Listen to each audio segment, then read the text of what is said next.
talking about with oh, Yes. are we live already? Yeah, we're live. Go. Hello. Hello, everyone. Is there already a link for this video? Because I want to tweet it out. Probably. I don't know. Hello, everybody. Sorry for the slight delay there. Yeah, let me do this. Did you listen to Devin's stream today? I was listening to the last part in the car for about like the last 20 minutes. It was actually very good. They were. I was happy that they were talking about the negative aspects of the immigration problem to Germany and other countries from Syria, because if not, you get like this really idiotic kind of analysis that what YouTuber posted this, I forget, but there's a really good YouTuber. He posted a video of Anna Kasparian, and she does this show called The Point, I think it's called, or something, and she was with two guys, these two numbskulls who know nothing, and their analysis was this about the immigration of Syrians to the West. Yeah, I've seen that one. Yeah, I've seen it. It was like a 10-minute segment. This was their analysis. If you're against immigration, you're a racist. End of story. What? Yeah. Yeah, like that's it. Like if any person has any real problem or sees some issues with people immigrating from a very different culture, very underdeveloped, extremely different religion culture into a very highly developed, liberal culture where women are not, second-class citizens, where homosexuals are open, and you suddenly throw them into no fault of their own because they didn't choose to leave. They're leaving their homes. They're in a very different place than they're used to, in a very different culture, and they're being thrown all these new sexual ideas that they're not used to. And there's going to be a huge conflict with that. But Anna Kasparian and these two assholes say, oh, no, if you're just against immigration, you're just a racist. How stupid are these people? It's amazing. It's a very blinded point of view. That's coming from somebody who I would expect has never experienced mass immigration into their country. And not just that, has never experienced immigration. It doesn't know what it is to leave their country or to be exposed to people coming from a new country. In either case. Yeah, I mean, I can understand people who have been forced out of their country.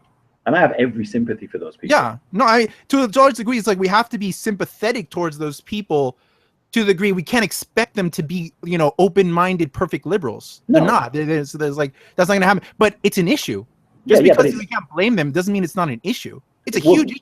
Like I've seen videos and interviews with these people and these Syrian immigrants, and they're like, I saw like two men holding hands. Like, well, that's sick. Like, well, what are they like? Of course they're gonna they think that way, and that's gonna be a big problem. Like they were saying in the Hangout with Devin, it's like suddenly you have these small towns of a few thousand people, and suddenly they get 1,000 immigrants, which is like sometimes 1/10 their population, and they don't know what to do with these people.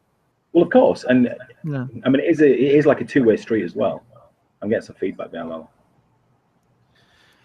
I mean, it has to be a two-way street, but it's going to be problematic. That's the only thing you need to acknowledge. Like there's going to be issues. You can't just say like you're racist if you see any problems with this. It's like, fuck off. Like that's such a simplistic, it's kind of this naive liberalism that it's like the liberal position is that now is that you have to be open to all immigration all the time under all conditions.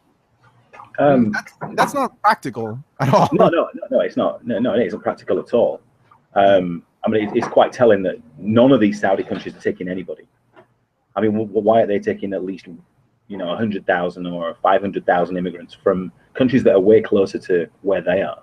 And they're not taking anybody. And also it would be better for them because they would, if they went to, for example, the Gulf states that are not taking anyone, that's a culture that's much more similar to theirs. That's right, Lalo, and that goes back to what you're saying about, if you have a bunch of Muslims moving to a westernized country, they're going to have to integrate into our way of life, not the other way around. If we emigrated to Saudi, if I wanted to get a job in Saudi for 2 years, I would have to get used to the idea that I'm not going to be able to drink alcohol. Yeah, that just comes with the territory. You know what I mean? It's not like I'm going to try and choose their lives. Like that guy in England, I think he went on vacation to Saudi and he decided to brew his own wine or something, and now he's going to get 350 lashes. Did you hear about that one? No, I didn't hear about that. Tell me what is that? It was a link I think Adam sent me, and it was he's either going to be locked up for 6 months or maybe longer. I'm pulling that out of my ass. I've got to be totally honest. But can you explain it like really fast again? Where is this? He went on vacation to Saudi. Oh, okay. An English guy, and he either brewed his own wine or drank some wine, or he was caught with alcohol. I'm gonna have to look at the live chat. Maybe there's something in that. And he got caught with it, and he's going to get 350 lashes. I know that much. Jail time, I'm uncertain of, but definitely 350 lashes. Yeah, I mean that's a complicated thing. For example, in countries where, for example, drugs are just completely illegal, I mean, you could say, well, like somebody came from Denmark to the United States, and they went to jail for bringing marijuana, even it's legal in their country. Well, you know, right. It's still your fault, man. It's like that's illegal in their country. But now, maybe he should have known better to bring alcohol there or have alcohol. But to actually lash him, you know, give him a couple days in prison. Say, you know what, we don't drink alcohol in our country. It's illegal. Maybe you didn't know, and we'll take your alcohol. End of story. To actually lash the guy, I mean, that's just that's where the Saudi Arabia is just it's still in. It's barbaric. It's not. It shouldn't be part of the United Nations. And if it wants to be, it has to cut out that kind of shit. Yeah, that young kid. And that's the thing. I'm not saying they have to abide by the culture of everywhere. I'm not saying they have to, for example, let people drink alcohol. You know, you want to make it illegal, fine, but you can't be whipping foreigners who are in a globalized, you know, society. We're in a globalized age where you're having constant travelers into your country, and now you're lashing them. What's that? If you want a tourist industry, you know, you can't expect the tourist to get lashed if you drink a glass of wine or whatever you're doing. I mean, yeah, I don't know. It's so barbaric. I'd never want to go there, ever want to go there. But they seem to want to attract people to go there. Yes, and yet impose these draconian, barbaric measures on people. It's like that kid they're going to crucify. Yeah, and behead. That's like something out of the 15th century England. You know, it's. Yeah. No, I completely agree with you about like not traveling to those countries, not out of safety, but also I wouldn't give them a nickel of my money. Yeah, absolutely. Yeah, I don't want to. I've never been to Turkey, you know, when I lived in England, and that was one country that my ex-wife's mother always wanted to go to. She was always going to Turkey to buy fabric and things like that, and rugs and stuff like that, because Muslims do all that really well. They know how to sew and they know how to produce beautiful garments and things like that. So she always used to go and buy those, and that's the reason why she went there. And she loved to barter with them because, you know, they like to haggle. You know what I mean? In like the marketplaces and stuff. That she used to love that. I mean, in Chile, for example, you know, to barter, to haggle is still a common thing. Yeah, unless you and that's kind of, absolutely, and that's kind of good fun. Yeah. You know. But I don't know, man. I mean, I hear these stories about like people traveling to Dubai, and I would never travel to Dubai under any circumstances because I hear these stories of like some Western women being in a hotel there, and they're raped by, you know, by some men, even sometimes the people they work with, and after and the thing is, well, they're raped, and rape happens everywhere, okay, but then they go to the police, and the police says, no, you're going to jail for having sex outside of marriage, and then we're in a different story. You know, then we have a strong cultural difference in our values. And I wouldn't, in a culture like that punishes women for getting raped outside of sex, I wouldn't give these people a nickel of my money. And I don't understand people's like taking pictures in Dubai and like, I'm in Dubai. It's like, fuck Dubai. Yeah. You know? Yeah. But then you'll get the ultra rich going to places like, not ultra rich, but, you know, fairly well off, going to places like the Maldives, which is ultra Muslim. I don't know if you knew that, Lalo, but if you got the Maldives is like... No, I didn't know that. Yeah, they're like ultra, like, you know, really, really strictly Muslim. So if you go to there, you're kind of paying towards that culture as well. And as beautiful as it is, I'm sure I'd love to see it, but... Yeah, I mean, there's some places I'd love to see, but I mean, there's just some cultures that their laws are just so barbaric still that to give and if to throw any money towards that place is, to me, is just immoral, really. Yeah, I don't know. When you see women dressed up in the burqas and stuff like that, I don't know. It's like, it reminds me of back in Bradford. Oh, can you want to talk a little bit about that? Because you've told me some stuff about like back in your hometown in Bradford and Muslims, but I'm interested to hear more. Yeah, everything was fine until I was about in grammar school, which would be maybe 15 or 16 years old, and you would have second generation Muslim boys in there of similar age to me, 16, 17, but they would group into gangs immediately, which is fine. I mean, you would expect that at that age, but if you skip on a few years, you would still see that behavior. You would see big groups of Muslim young men ganging together with their younger brothers who wanted to be like them. And there was a big riot in Bradford in the 90s. There was an EDL march, or a supposed EDL march, that was supposed to be coming to Bradford. And I think it kind of... What is the EDL? It was the English Defence League. That's what Tommy Robinson... yeah, Tommy Robinson's... he used to belong to... He doesn't belong to them anymore. Yeah, and because it had racist overtones. You know, there were racist people within that group, so obviously he wanted to distance himself, and now he's linked to Quilliam and Majid and, you know, people like that. Tommy Robinson is a guy who's like, I kind of sympathize with him because I heard him, for example, he had a conversation with Godless Spell Checker and Ina, and, and it was really good, and she even us are really can be seen as like you kind of generalizing Muslims in a very kind of racist way, bigoted way. And she said, "Can you see how that's not productive?" And he was like, "Yeah, I totally see how that wasn't productive. I don't think I was speaking out of emotion, and I want to speak differently now." And I was like, "Whoa!" Like that, you know, that like not a lot of people can say that. And that's it. Yeah, and he got a lot of respect because he changed his mind somewhat. Yeah, no, I respect him. Like, it's not easy to take that kind of position and regret what you said. So, and he's seen the worst of Muslim in England. You know, because he's from Luton and I'm from Bradford, and if he was on this podcast right now, he would say, yeah, they're kind of similar places. Yeah, when I heard his past comments, but then I understood the context that, you know, he was saying this at, like, the comments he was saying, he would say these were at moments where, like, a neighbor's daughter who I had known my whole life had been kidnapped by a group of Muslims and raped for weeks. And it's just like, well, yeah, in his position, what would I say then? You know, I'd probably say like very, you know, very strong comments. But the point is that he hasn't stuck to those comments. He's tried to you know, evolve and make more constructive ones, and that's admirable from him. Yeah. I mean, he used to be viewed as a very racist sort of guy, and he's trying to. And I don't even think he was. I think he's just experienced Muslims from the worst sort of perspective. I mean, that's another thing that I sympathize with the guy, because, I mean, I tweet about Islam, but I do it from like Chile, where there practically are no Muslims. I don't have to deal with large groups of Muslims, you know, practicing certain customs or ideas or attitudes towards women and homosexuals that I would be very offended by. I don't have to deal with that at all. And so I can tweet about Islam in a very like just literary way, intellectual way, and just from what I read about the Quran, he had to talk about it from a perspective where he has to deal with this, and that's very different. And I had to deal with it as well, and it's not. Yeah. And believe me, it causes problems, and it's not problems that you're looking for. They're just problems that come to you. And I'm talking a very specific demographic here.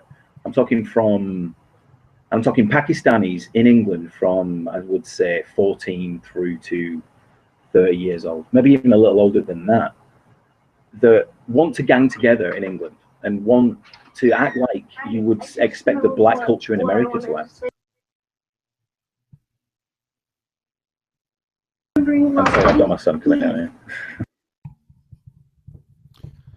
Yeah, I mean, Anthony, I think Anthony muted it. Yeah, he muted his mic. I mean, that's from what I understand, like it's very different if you have, like, let's say a group of a community of Muslims from Morocco or Turkey or let's say Lebanon, you know, countries that are much more progressive as far as Muslims, and they have a community somewhere. For example, I know some Moroccan Muslims in Chile, and they're just like the most liberal people ever. They're like, you know, like if you didn't ask them they were Muslim, you would never know.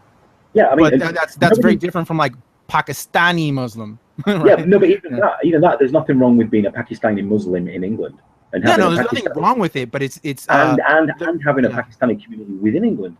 But my problem is, and I don't mind them having a mosque, and I don't mind them believing whatever they want to believe. That's not my problem. Of course, so they don't want to know you, and they.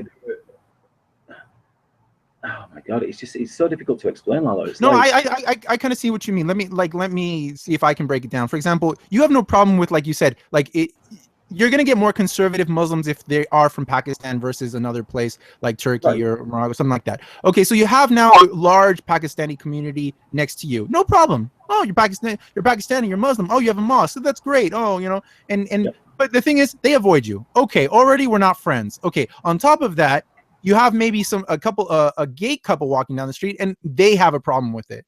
You have women uncovered and dressing a certain way. They have a problem with it.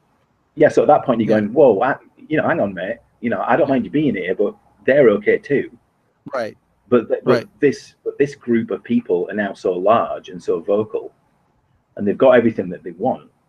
And at this point, I'm talking that the population is probably at 3 to 4% of the entire demographic of one town. And let's say like a major problem is when you, for example, if you're in France and you have large Muslim population, and suddenly you have a magazine coming out called Charlie Hebdo, and the Muslim community in France says, no, we don't like this, and we want you to shut it down. It's like, and French people have to explain, no, this is France. We have freedom of expression, and then you have a huge conflict where people some people can't absorb that. Right, but then now you're having to explain yourself. Now you're having to explain yourself. You know what I mean? You shouldn't have to. Why should I even be in that position? I shouldn't have to explain myself. You shouldn't have to even explain yourself. Right. Yeah, I totally agree. I'm not going to find a picture offensive. It doesn't matter what a Muslim would draw. I would never be offended by it. Or or on top of that, even if you enter in a conversation, in that case, let's say Charlie Hebdo, and you have to explain that this is as freedom of speech and everything. When you already enter into that conversation, they want to find a middle ground, and there is no middle ground. No. Charlie Hebdo can publish whatever they like. End of analysis. Yeah, that's it. And they take that as aggression. Yeah, but there's no but. There is no middle ground. We can't compromise here. Exactly, and all I want is a level playing field. I don't want anybody having an advantage because they feel particularly offended by something, about anything, and that goes to feminism and the intersectional atheism and all that kind of bullshit. It's all bollocks. It's people trying to obfuscate things with things that don't exist. It's I mean, it's that's the thing. It's like when you hear, for example, like that certain Muslim countries are sending delegates, for example, from Saudi Arabia or Qatar or Turkey to the United Nations and telling them, we want to have a universal blasphemy laws against, speaking out against religion. What they mean is Islam. If it's other religions, that's fine with them, but what they really mean is Islam. And they think, okay, let's negotiate. Let's find a middle ground. Isn't this wonderful? No, that's not wonderful. There's no middle ground. Yeah, what's the thing with the UN getting Saudi Arabia to be, what was that again? Well, some people said they received leadership in the Human Rights Council. They are not the leadership, but they have like a position in the Human Rights Council that is a leadership position. They're not the head, I think, but they are they have in charge of some part of it. And the fact that they're even on it is shocking. It should not be on the Human Rights Council. No. Did you hear about the wedding they bombed? What's up, Josh? Did you hear about the wedding that they bombed? No, tell us about it. I saw an article on my Twitter timeline a couple of days ago. Someone was basically having fun with the idea that Saudi Arabia is now on the Council for Human Rights, and they are basically ramping up their there's some struggle they're having with some border countries where they're not exactly being selective about civilian casualties. Jeez. Yeah. I know about that. But then again, I don't watch American news. So. What news do you watch? On my Twitter timeline. do you watch just British news, or what do you watch? Who, me? Yeah. shit, man. I'll watch. I do access BBC, only because it's BBC.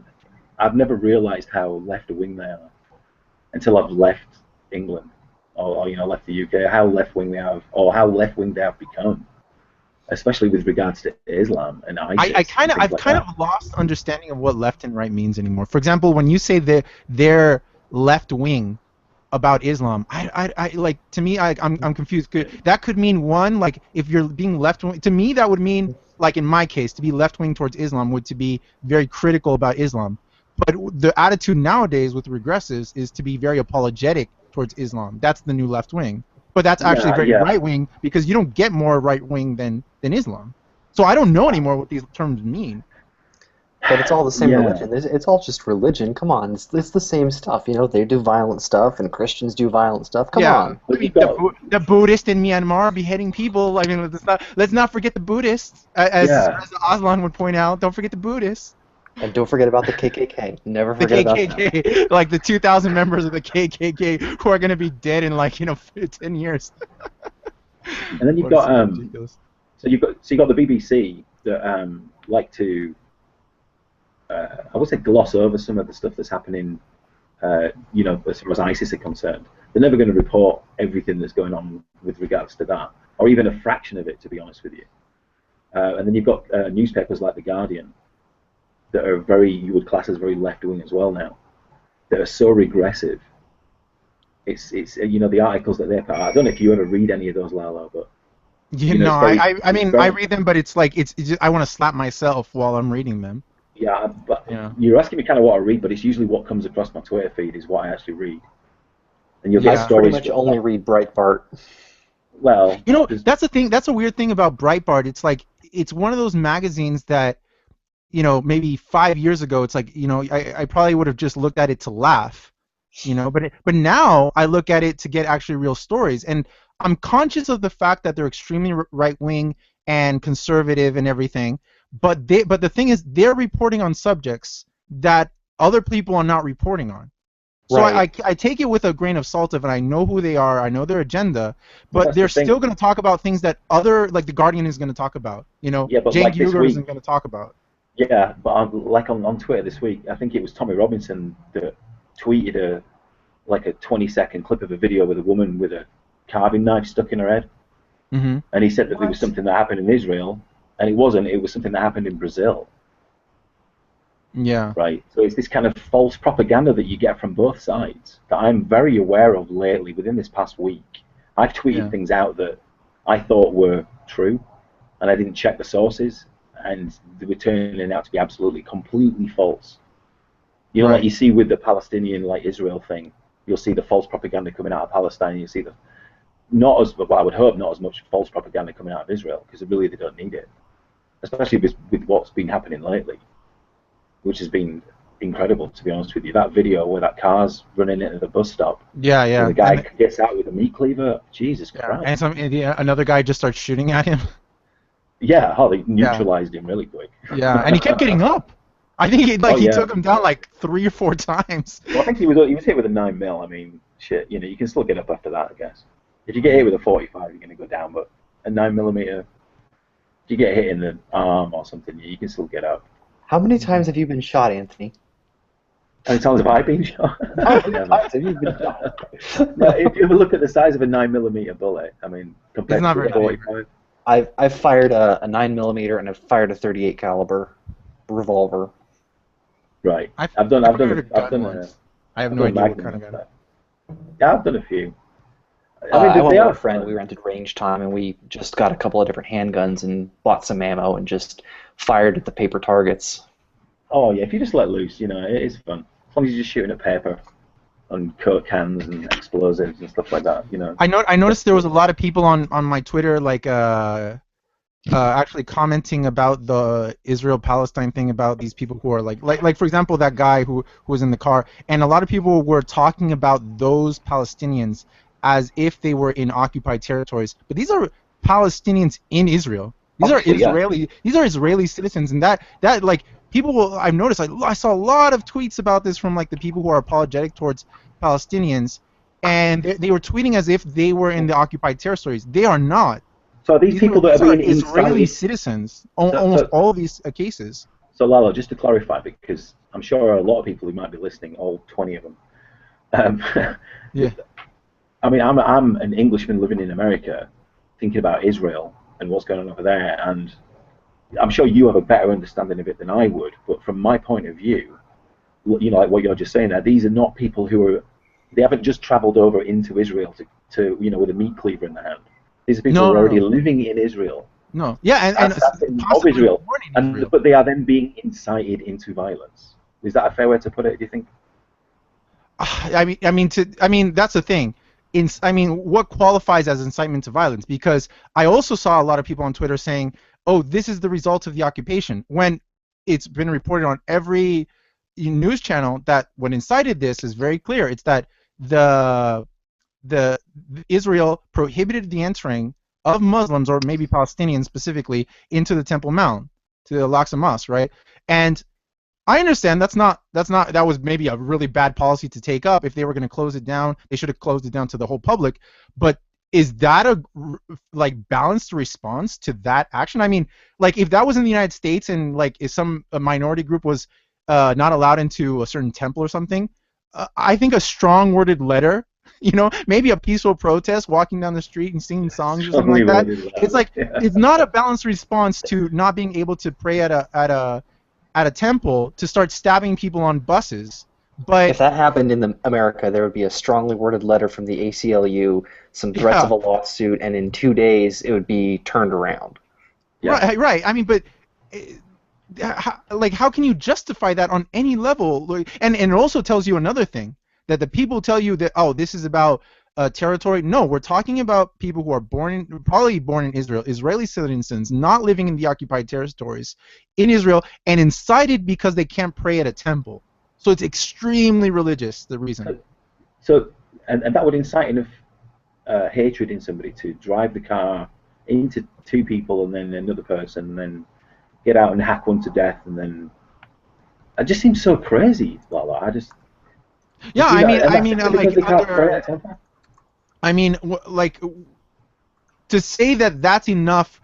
I mean, just somebody actually tweeted this today towards Dave Rubin, and I responded to it because I was tagged in the tweet. Is that they said he tweeted a video about a woman talking about the insanity of these stabbings and shootings, and somebody responded to him, was like, how can you blame the Palestinians? They're being occupied. He's like, and I respond to this. I'm like, what do you mean? Like, how can you? Who else would you blame? Like blame. You have to like. Are you saying like those were justified actions? Yeah, and that goes to like black. And it's the same thing about black crime in America. The people would always stand by with excuses. You know something weird about that you're talking about race in America.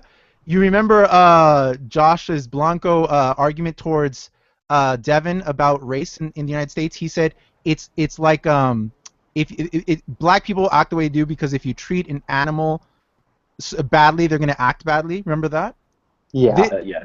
This guy who I was tweeting back on Twitter towards like that towards Dave Rubin, he responded with that same line. He said, if you treat people like a dog, they're gonna act like a dog, or an animal, I think he said, or something like that.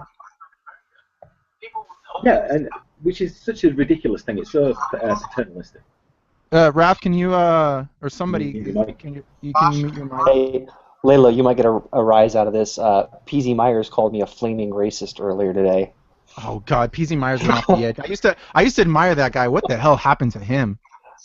Jesus. Atheism what happened plus. to him? Feminism happened to him. That's what happened to him. Third wave, radical, retarded feminism. The same regressive shit that's happening all over YouTube and has been happening in academia for a while happened to him. That's what happened. Hey, hi, by the way. But hold on, Raph. I think you have the video on you, because I can hear like an echo of it. I think, yeah, I can hear it. Yeah. There we go. Thanks, Raph. No, I muted him, I think. I'm sorry. How do we call Viking over here? Call me Paul. It's Kavasser. Okay, yeah, just call me Paul. Paul. I think he's on the Skeptic Fencer. Yeah. Show. Correct. Oh, you're on the Skeptic Fence that Anthony and Devin were on, right? Drew. Devin, we had him on Anthony, Drew. Oh yeah, that was the only episode I saw. Yeah. We had the after show. Yeah. Yeah. That's the one with me on. Oh, I remember. Yeah, you were on with them too, right? Yeah, we raged quick. I'm the horrible ginger that's stealing souls on this show, I should say. Well, just because you got ginger hair, it's not a bad thing. It's not a bad thing. That's what I try to say, but people, they just hate. Gingers are the work of Satan. Yeah. That is true.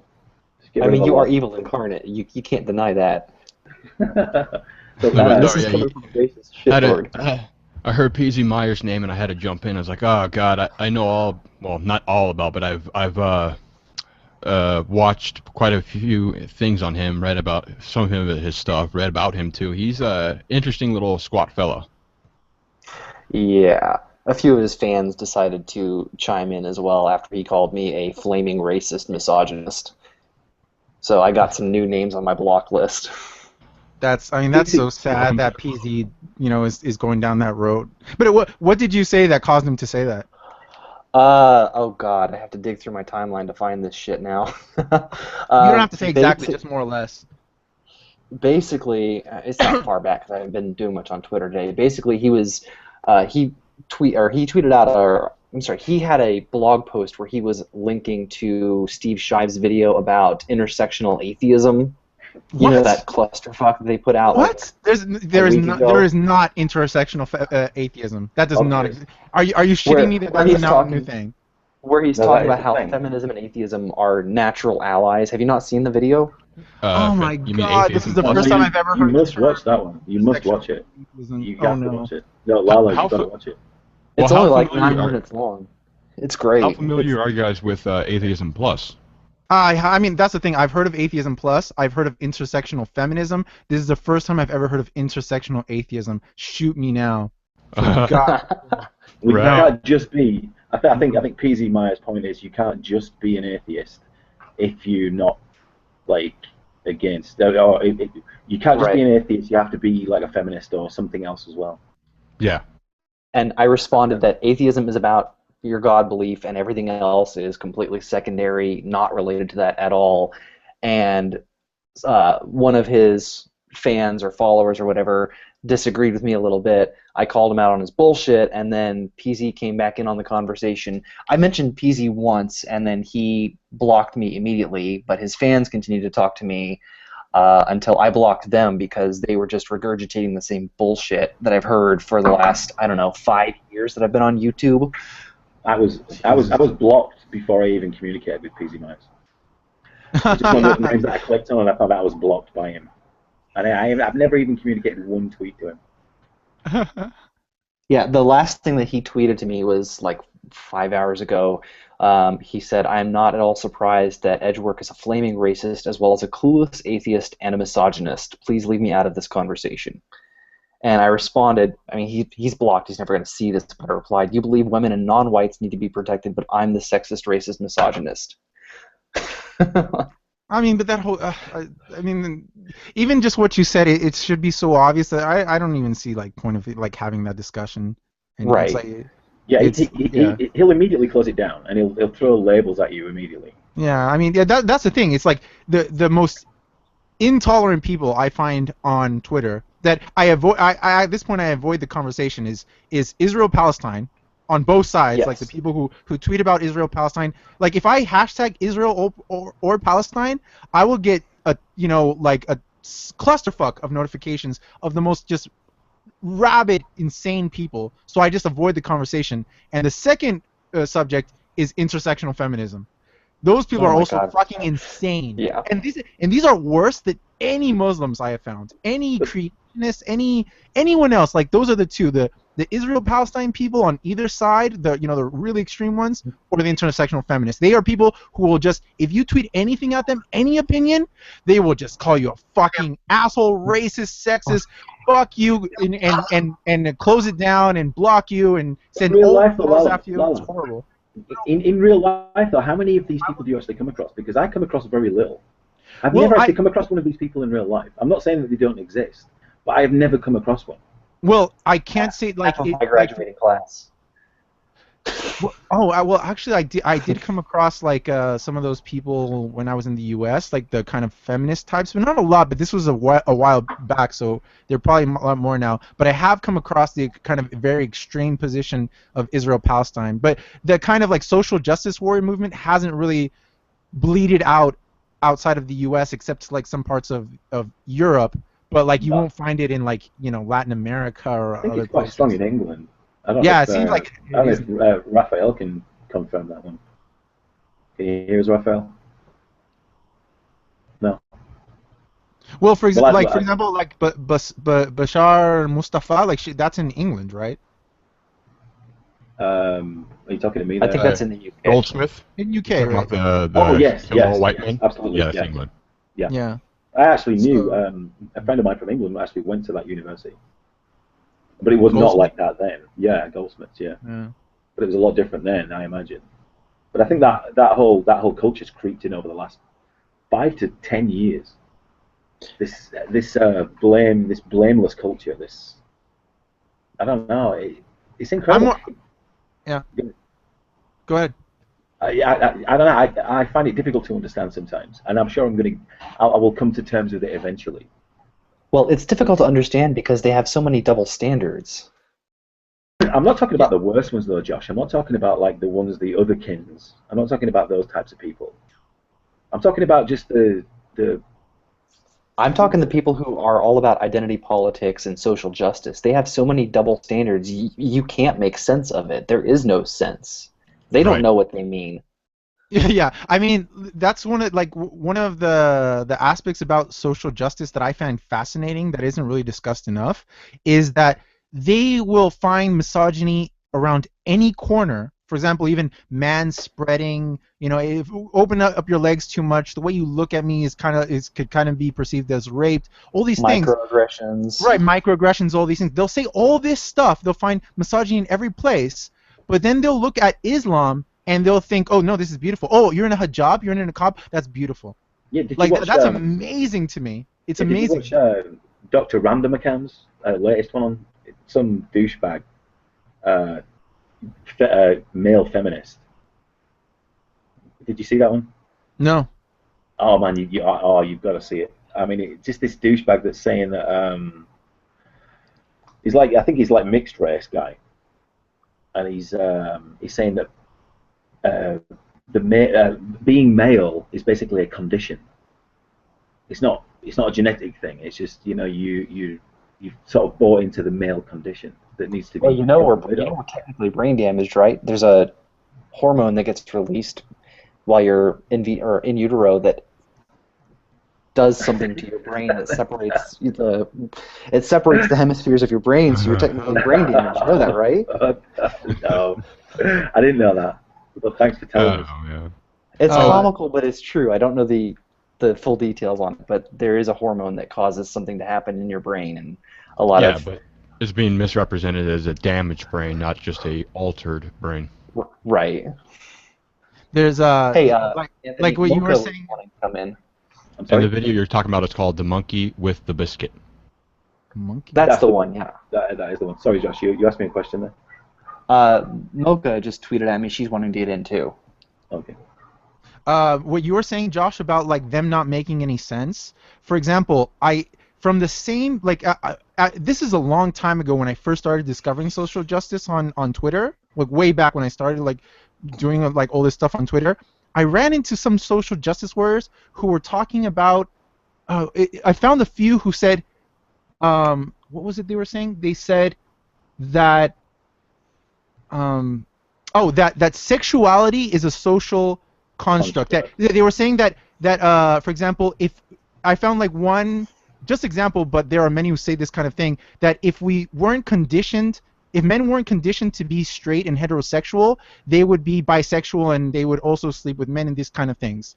And I asked her, I tried to retweet respectfully, because I was curious about this. I said, but your argument sounds very similar to conservatives who say that homosexuality is a choice, because what you're saying is heterosexuality is a choice. Yeah. If you say sexuality is a decision and social construct, then you are against the premise that people are born gay, right?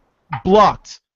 Right. Yeah, and that, I mean, I think I made a really good argument, right? It's a really there's a clear contradiction in what she was saying, and she just got angry and blocked me. But I thought it was a good question. But that's speaks to what you were saying. It's like there's a huge contradiction in these people's logic. Yeah, these are the same people who will, carry signs talking about rape culture and slut culture, and they'll join these slut walks, but then they'll go out of their way to harass and vilify porn stars like Mercedes Carrera for making money from their own sexuality. You can't have it both ways. Yeah. For example, like they love Caitlyn Jenner, right? The whole social justice thing, and is in love with Caitlyn Jenner, of course. His name is Bruce. His name is Bruce. But for example, how many of them would not support Caitlyn Jenner in wanting to be called her or she? They support that, right? But these are the same people who will tell you that gender pronouns are sexist. So which is it? Should I call Caitlyn Jenner she and her, or should I not use gender pronouns? Which is it? There's a huge you can never stop with these contradictions. Like, you don't get it. Like, who are you supporting exactly here?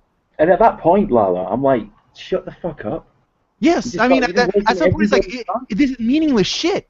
Yes. Gender pronouns and call it this okay, he wants to be called her. Okay, now leave me alone. No, we have to keep talking about this. No, we don't. Here's how you respond to that. You say, my preferred pronouns are Hail Satan. Yeah. I mean, no, we don't need to talk about it. No, we don't need to stop talking. These people really want to be taken seriously, and they get really pissed when you don't. Yeah. And kind of like the thought police. You're marginalizing their oppression and suffering. Yeah, well, the crazy thing is people think that it's just a Tumblr thing, because it's a lot of it's on Tumblr, and of course it's spread to Twitter and other places, and now it's infesting everywhere. But people think for the longest time it was just a Tumblr thing, or it's just like this little clique of YouTube. But if you look at other things, it's gotten even worse. I mean, it's not just idiots on the internet. It's people who actually cause real changes and real problems. Yeah. Hello? Yeah, it's not. You can hear me? Yes. Now we can. Yeah. Okay. Just wanted to know. Yes, we can hear you. It's very late in England, isn't it? I think one of the things is that this has been going on for a while, but people hasn't really been brought to the attention of most people. It's been going on for a while, especially in academia. But it's concentrated in colleges and universities. Yeah. Which is the worst place it needs to be concentrated in, though. Yeah. Oh yeah, exactly. But people don't know about it because the information is not spread. But now that social media is such a big thing, and people are able to spread information so easily, you can easily find stories about what's going on. You can find out what's actually going on college campuses when they try to tell you not to say anything, etc. Have you heard of that story by Gad Saad, where he said that at the beginning of the term, the student suggested to him about giving him a list about every student's preferred term of reference with regards to their gender or something. Oh God, I saw that article. Really? Yeah. Wow. University of Wisconsin released some new stuff. Basically, not talking about racism makes you racist. Saying you're not racist makes you racist. There's literally no way to not be racist at the University of Wisconsin. What you're saying right now is so racist, by the way. I know, and triggering, right? Do you feel triggered? I'm totally triggered. Do I need to find you a safe space? Your presence. This whole thing is like it's saturated and just like, oh, everything. Nita Sarkeesian said that at some point, right? Like, everything is racist, everything is sexist, everything is homophobic all the time, right? Well, you have Lacey Green, everything's problematic. Oh God, I hate the word problematic. Oh yeah, well that's the big thing. Everything, you have to recognize it in everything, and if you don't, there's something wrong with you because you're a misogynist shitlord who wants to, goddamn, reinforce the patriarchy. There we go. You know, I officially respect Lacey Green now for taking the hardline stance of saying on camera with a straight face that everything is problematic. Her weight is problematic. I don't know if she doesn't realize that yet. She said it on camera on one of her videos. Sargon did a response to her. She said everything is problematic? Yeah, everything is yeah. problematic. It's a video on her stupid braless. Yeah. Whatever it is. See Show. Sargon's response. It's Lacey Green is problematic. Do you guys know who Lenny Bruce is? Oh yes. Yeah, I know. Yeah, Lenny Bruce, famous comedian, and he was just like, and he was the inspiration for like people, like amazing comedians like George Carlin, and he's doing comedy like way back in the 70s, late 60s, and he's just throwing the most aggressive, hard-hitting shit like today, if he was doing that shit 40 years later, today, he would they would just tear him apart, right? But the thing is, he was a response to a very conservative 50s culture, and I think we're gonna eventually see people like him in the next few years. People who are just so sick of the social justice nonsense that they're just gonna have to go to the total opposite side. Well, Just we're starting really to see that crude now. the first thing we're seeing is there is Jerry Seinfeld, Chris Rock, and other comedians saying they won't do university stand-up anymore because of the atmosphere. But after the quieting down, I think you're going to get people who are just like, you know what? You're limiting everything I'm saying. Now I'm going to just say fucking everything to you until it's so saturated in bullshit that they're just going to have to quiet down with their social justice. They're just going to say, like, okay, I can't control people. Yeah. Because you can't. I follow Milo Yiannopoulos, and he is absolutely relentless on that front. He is hilarious to read because he is just merciless against the social justice movement. Who was it? Milo Yiannopoulos. Oh, I'm gonna have to look that up. Oh, man. Yeah, he's on Twitter at Nero. Nero. Yeah, he's like very anti-atheist and kind of religious. He's not anti-atheist. He's not anti-atheist. Well, I mean, even if he's not, but like what he says about social justice, like just that part, like where he talks about, I love it. I saw him debate a feminist like on a news channel. Oh God, he destroyed her. They were talking about Tim Hunt. Oh, it was fantastic. Oh yeah. I loved. He was on a BBC4 show, and I loved when he was talking to someone. I think it was something like Kwanda in Australia. But he looks at this woman with a straight face. He crosses one leg over the other, and he calls her sweetheart. And my jaw just hit the floor, and I was laughing hysterically. A gay man. I mean, he can get away with so much because he's gay. They can't say anything to him because they're like the chosen people. The gay, he's fabulous. For the social justice warriors, like they cannot say anything against the gays. Like they won't dare. Black. Yeah, if he was black, it would be even better. Oh, black and gay. If he was black and gay and in a wheelchair, he'd be like the winner completely. Nobody would be able to say anything. And transgender. Yeah, at the same time with a fake afro. And as Devin would say, like also an Eskimo or something. Yeah. It's got ridiculous, but it seems to have got more stupid in Europe, to me.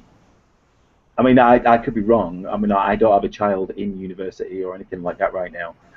But from what I can tell, But I've heard that I don't know if Ralph can hear me, but that that woman, I don't know her name. You'll probably know her. The woman that got banned from speaking, and Nero got banned as well from speaking about social justice or whatever. And he was banned from speaking from some university in the last couple of weeks. Is it in Oxford or Cambridge? I don't know. Let me look that up. I would assume Christina Hoff Sommers because she gets. Well, no. Milo was barred, and another woman was barred, and they were talking about free speech, and they were talking about other things, and they got barred from saying it. Richard Dawkins tweeted about it as well. Mariam Namazi. Yeah. That's not the Mariam woman. Namazi. Julie Bindel. I thought you'd know about this, Lalo. Julie Bindel. It's I'm Yeah, only yeah. just getting familiar with Milo. Like I really didn't know much about him before like the interview with Dave Rubin. But after I saw the interview, I like aside from some disagreements I had with him, but when he talked about social justice and Gamergate, I thought like, no, this guy is fantastic. He's totally on point. Yeah, I've been following him for like a year because of Gamergate, and the fact that he was the only person who didn't start from the hardline stance that gamers are all exclusively middle-aged white men living in their parents' basements hating women. Yeah. He That was was literally the only person in journalism who had that perspective. I mean, Right, that's so- such a So stupid you're stereotype. talking about the University of Manchester Free Speech and Secular Society was, yeah, it was Milo Yiannopoulos and Julie Bindel of Guardian. They're both invited to speak at the debate. They have been barred from attending because their opinions were considered too offensive. Oh, God. There we go. Wow. Thank you, Paul. Yeah. Yep. Isn't that Yeah. amazing? Like, did you say it was the secular society? Yes. Yes, it was the University of Manchester Free Speech and Free Secular Society. Oh, I mean, just like I wish if I was in that university and I knew like if I could confront any of those groups. Oh fuck! Like and it happened with Ayaan Hirsi Ali. She wasn't just said to be barred by the Muslim groups. An atheist group said they didn't want her there. It's amazing. The student union is actually the one who barred them from speaking from the society's public debate, actually. Yeah, and these are these like millennials that are doing that. They think that that's a good thing. Yeah. Yeah, because you've got like 20. You have 20-year-olds making these decisions, or a group of 20-somethings making these decisions. And I'm not saying that 20-somethings don't know everything, but they don't. About free speech and things like that, that should be just a complete no-brainer. You let everybody talk. They haven't it's reached the abusive or not. history of the Church of England yet. They don't know. Yeah, you know what? Basically, fuck anybody who was born after 1995. Yeah, basically, if you're born after 1995, go fuck yourself. That includes Come me. on, man. There are plenty of people who were I'm too born off, man. That includes me, though. Well, there are exceptions. There are exceptions, but yeah, I think what's gonna happen is that basically, well, for the most part, the people who are born in like these millennials, this generation, they're basically a huge majority of them are just fucked in the head, and we have to wait until like a new generation sees them and confronts them and tells them to go fuck themselves. Yeah, but don't you feel that that the internet has played its part negatively with these young people, right? I think it can also play like a good part.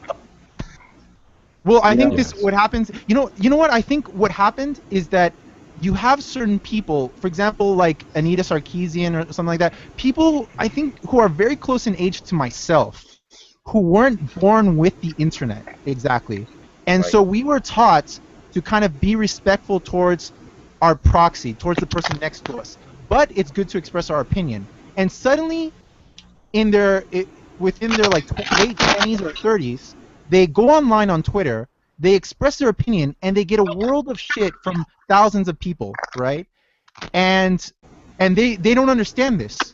Yeah. Do you understand me? Like they don't understand like what it's like to get all this harsh criticism and sometimes even threats or people saying fuck you, you bitch, and they're like, you're not supposed to say that to me. And this could be not like a white American boy in Chicago. This could be like a black guy in Somalia. You don't know where these tweets are coming from, right? And so what happens is that they're getting criticism that they weren't they didn't experience this in the early part of their life. So I think the newer generation that are born with Twitter are going to have much thicker skin than Anita Sarkeesian or these feminists who are like, you can't criticize me. No, the new generation is going to have. No, I disagree with you. I think they are.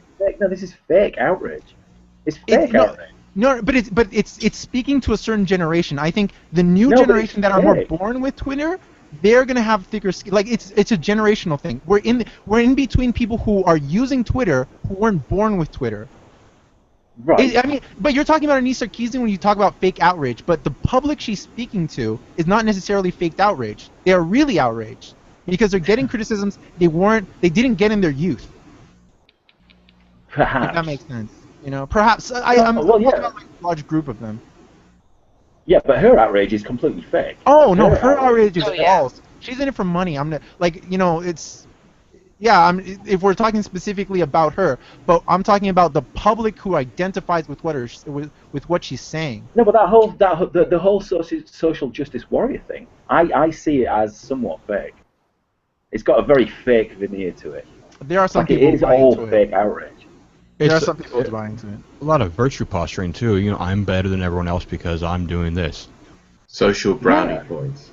Social. Yeah, like just can we just Yeah. get on with whatever you want to do and be successful in whatever you want to do, and stop bragging about it, or bragging about that you're not doing anything, or you can't do anything because of something else, and just win. They're going for that quick ego stroke that you can get from an online community. Absolutely, yeah, and that's the online thing, and that's what I'm saying. It goes back to that. You know, if you weren't born with this, and you know what Lalo's saying as well, but I mean, I'm integrated into this now as well, and I'm 45, and there's other people on here of similar age and etc. And there's some people younger than that who have been born into it, but some people cope with it better than others. Some people need their ego stroking online, and it's a very, very strange thing, but it encompasses many facets of people's lives. Well, I think you know, like the social justice warrior thing. The social justice Yeah. warrior thing would not exist if the internet didn't exist. Well, I don't It would really have no- it think would have that. no I think breadth. they might go through like another facet to get it, you know. People like that just want to be outraged just to be outraged. It's not like they're just, oh, I hate this and I want to, you know, they just want to hate. I really think that's just it. They just want to Well, hate yeah. something because they don't have hate within their own life for some reason. I Yes, think you it's, would. You would always have people like that, but you wouldn't. It wouldn't be as widespread if the internet didn't exist. well, You'd always yeah. have pockets of those people. It's not just hatred though. It's also people. They want to feel special. They want to feel good. So they.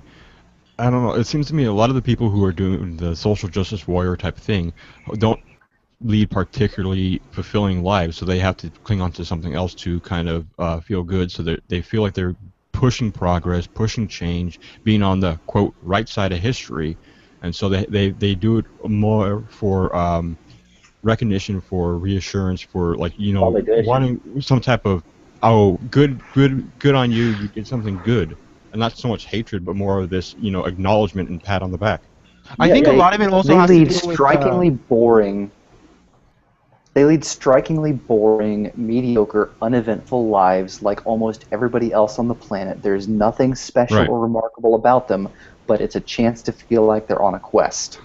Well, That's I why don't know they about rally y'all. against I feel the pretty special. 1% who have a lot of money that can do these things. Like if I don't exactly have a lot of money, so I can't just jet around the country or jet around the world. So they attack the people saying, well, it's about time that women got paid the same amount of money, and that we got to close the wage gap because the top 1%, there's a difference there. Whereas the normal workers, the normal mundane people like you and I, we get paid the same damn thing for the same job. So, I Nisa, think Nisa, I think go ahead, Anthony. Nisa, you were trying to get on the conversation there, honey. Yeah, sorry about that. Yeah, I was. Go ahead.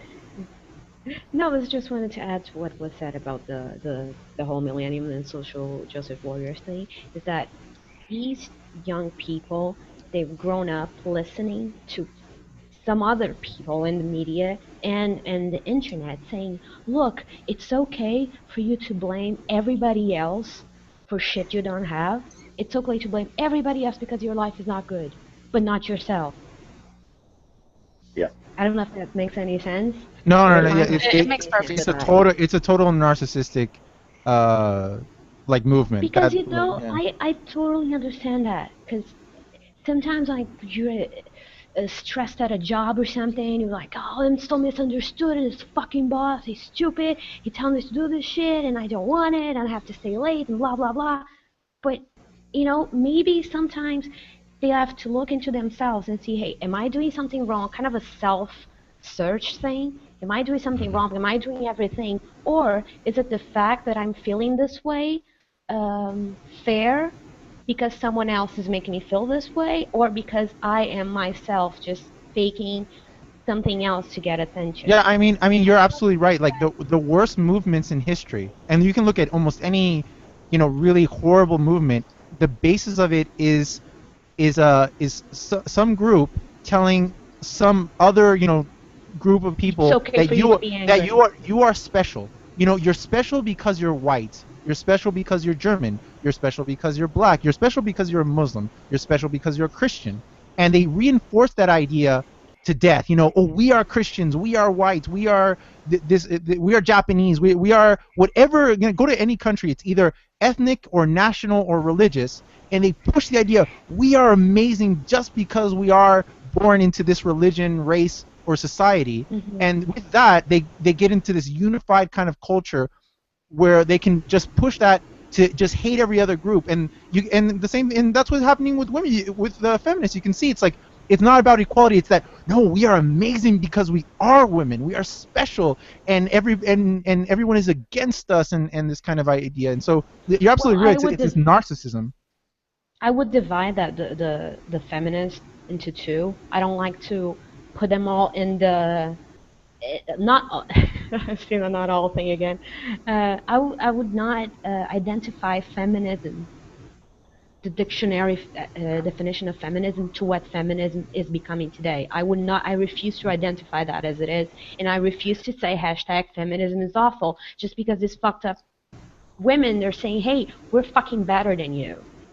That's a hard thing, though. It's like when certain terms become popularized by a certain group, they kind of are just lost to that group. It's unfortunate, but there's not a lot you can do about it. Here's the problem with feminism. Don't you think you should take it back? I mean, well, yeah. Here's the problem with feminism. The whole idea of feminism, the word is completely useless. We already have a term for equality. It's called egalitarianism. And you have this core group of really angry women starting from the late 60s and early 70s who have spent the last 50 years pushing this agenda that men are evil, everything horrible has been done by men, women have been oppressed throughout history. They're just angry, and they're completely unwilling to see that it's actually been both men and women who have been doing what they can to survive throughout history, and it's only because of recent technology, the washing machine, indoor plumbing, electricity, the internet, that we have the luxury of free time, that we don't have to spend all of our days doing menial jobs. But Josh, can I disagree with you and kind of? Yeah. See, I'm gonna half agree with Nisa about what she's saying, because I kind of disagree with you that we don't need the term feminism. And it's kind of complicated. What I'm gonna say is that I don't agree that you can just throw away the term feminism. For example, in Chile, I would say the term is very necessary and it's a very useful term, and I can use it because it's not enough to just say equality for everyone, because there are very specific problems in Chile, for example, and these problems are everywhere, that are very specific to women. For example, abortion, and how abortion is completely illegal in Chile, and that's particular to women. But I would have a very hard time referring to myself in the United States as a feminist. I don't have that problem in Chile because we don't have those people who have taken over the word feminism as something very radical and weird and sexist in itself. In Chile, we don't have that, so I can say it. But if I go to the United States, I'm going to kind of be iffy about it. Like, oh, I don't know if I want to call myself, like, I'm going to identify myself with Anita Sarkeesian. Oh, no, thank you. Well, I think feminism has become a toxic idea just by the virtue of the players who have been pushing it forward. I'm not saying that there aren't areas of the world where women face very serious problems. Most of them are in the Middle East or South America, but the word itself is something that really needs to be dropped, because you're equating the word with something that you're equating to the blue-haired banshees, right? Oh God, yeah. I think that's where we're going to see. You can't drop that the word feminism in Iran, for example. I don't think so. I think you need that word. There was a time in the United States where they needed the word feminism, and it was a really great thing. And that word still is needed in a lot of places in the world. And it's not enough to just say egalitarianism. It's a good word, but there's some very specific problems to women in a lot of places in the world. Yeah. But specifically in America, there are no problems for women in America. I don't give a shit. There are, but it's not the same. There's more problems for men. There are problems, sure. Women are a protected class in America. Yes. There's way more problems for men. Way more problems for men. If you have a child out of wedlock, if you have an illegitimate child that you have to pay child support to, If you get divorced. all that shit, right? It's always gonna. I mean, I'm living in Texas. It would always favour the woman, even if she's a meth head. You know what I mean? It would be awful if. I think that's Those are why laws the that word are being changed feminism. right now. Sorry. I don't know, Those are laws guys. that are It being- all sounds like mansplaining just a little bit. But that's why feminism, like in the U.S. especially, has such a bad connotation. And I understand coming from Chile, it's different. Coming from other parts of the world, it would be different. Yeah. Here in the United States, where we unfortunately have to, you see stories from other countries where you have some interesting people, but here it's always like the big reds, and well, actually big reds up in Canada, isn't it? But you have Anita Sarkeesian, Zoe Quinn, all the rest of the people from United States, and you have all these stories coming out from the UVA, all this other stuff coming out. It's from the United States. It's because of the feminists that have taken over what feminism is supposed to be in the United States. Not about And they use women from equality. the rest of the world it's as a about shield. supremacy. And I think it tells you everything. The fact that, like I was saying, that feminism is extremely still necessary in some parts of the world, and it tells you everything you need to know about these groups in the United States, that they don't touch the subjects of other women in other places in the world. They only care about their own. I mean, that tells you everything. And that's a huge talking point. That's a huge problem. Is that it's a very big industry in the United States to play up the need for feminism here and not abroad. But if you bring up abroad, they're always like, well, there's problems that women face here. Don't you care about the women here too? So, yes, I do. But I care more about the woman who's going to be killed in Afghanistan by stoning because some jackass said that she was cheating on him. And what you've got there is you've actually got if you look at the feminism movement in America, what they're doing is they're detracting the attention away from those kind of issues. Because there are no issues for women in America with regards to jobs and equality and things like that. If you go to any Fortune 500 company, there will be no problem with sexism within that company. I can absolutely guarantee you that. Because no company worth its salt wants to be looked at as sexist. So it's very easy. It's a very easy problem to solve. You get at least a 50% female to male ratio. At least 50%. Make it 55 to be sure. And then that company can never be accused of being sexist in America. So there is no problem. There is no problem. It's absolute bullshit. Oh, and going respect, back though? to... Oh, I'm sorry. We have to apply the progressive stack here. Women first, and if there's a woman of color or something like that, they go first. If you're in a wheelchair, then you go on top of everyone else. Progressive stack rule. This isn't Isn't the Dalhouse, progressive goddammit. tactic that having like a certain amount of jobs for women and for people of color, but not like give them priority on everything? Isn't that the progressive mindset, or is it not? I'm not being rhetorical here. So Really the progressive mindset is right? Nima? What? You're in Portugal, is that right? Yeah. Okay. Portugal. Portugal. So the progressive mindset here in America is not about embracing diversity of ideas. It's about embracing diversity of gender representation and ethnic representation. So just have a person there because they're women, and just have a person there because they're of color. That's what you're saying. Yes.